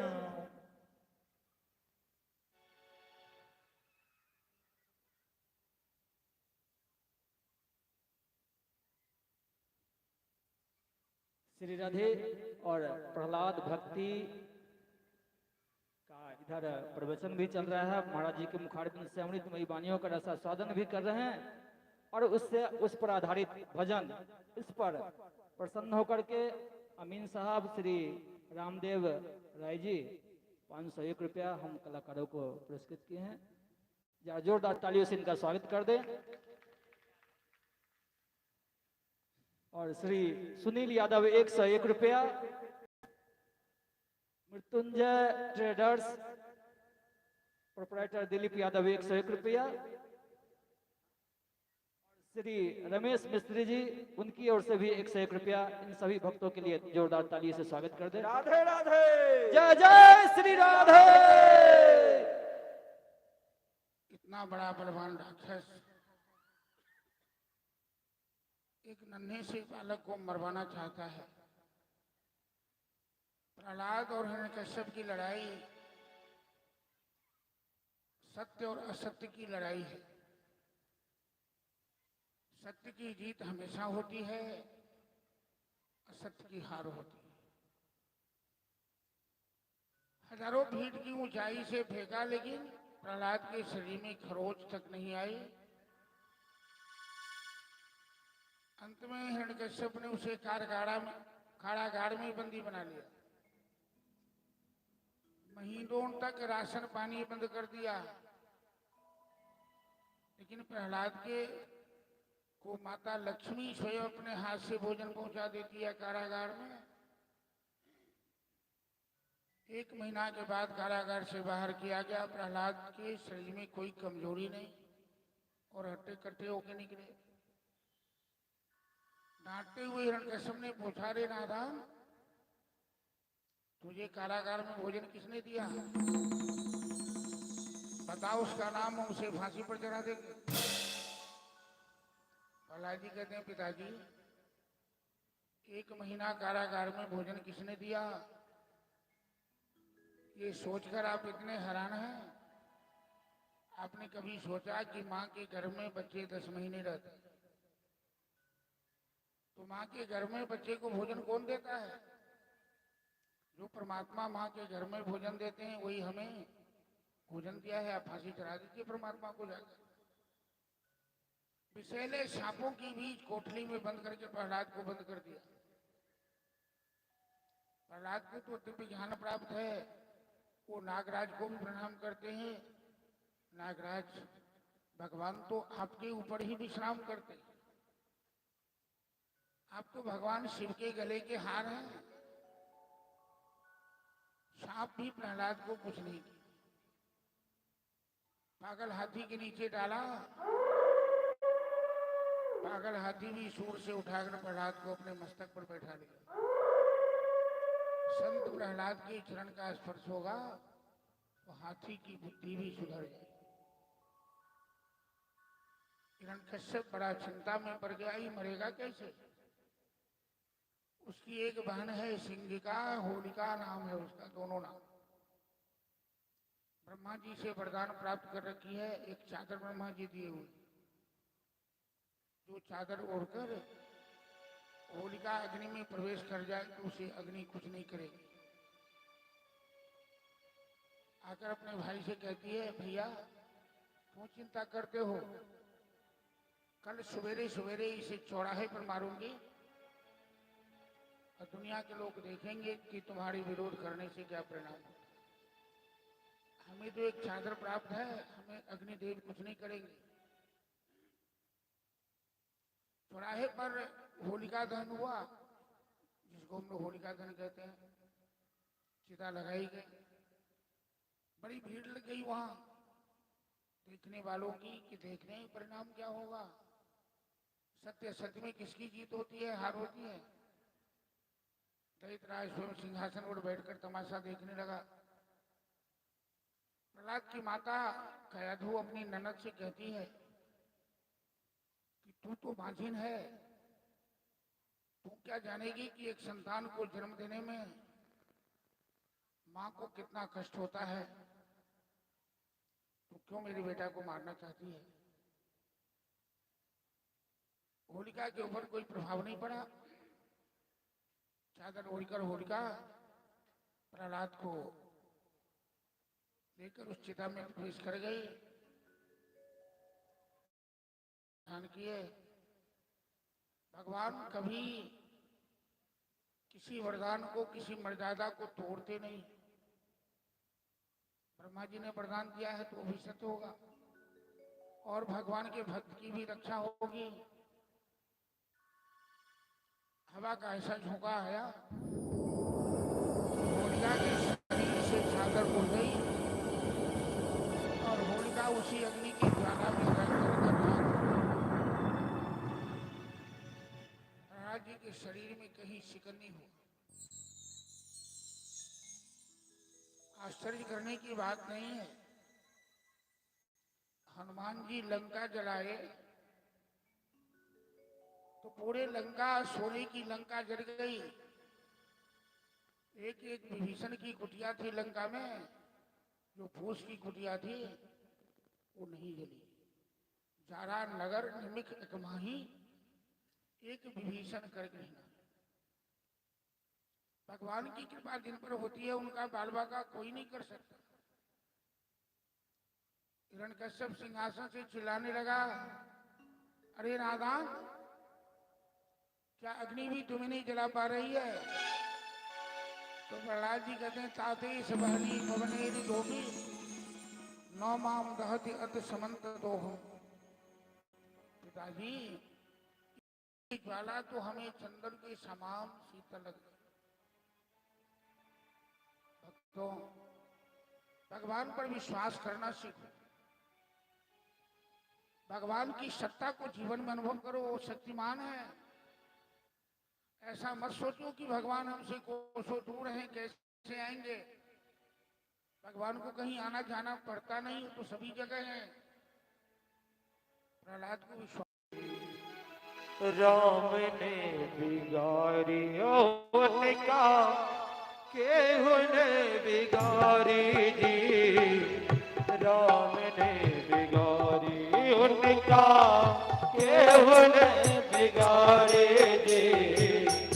राम ने बिगाड़ी, केहू ने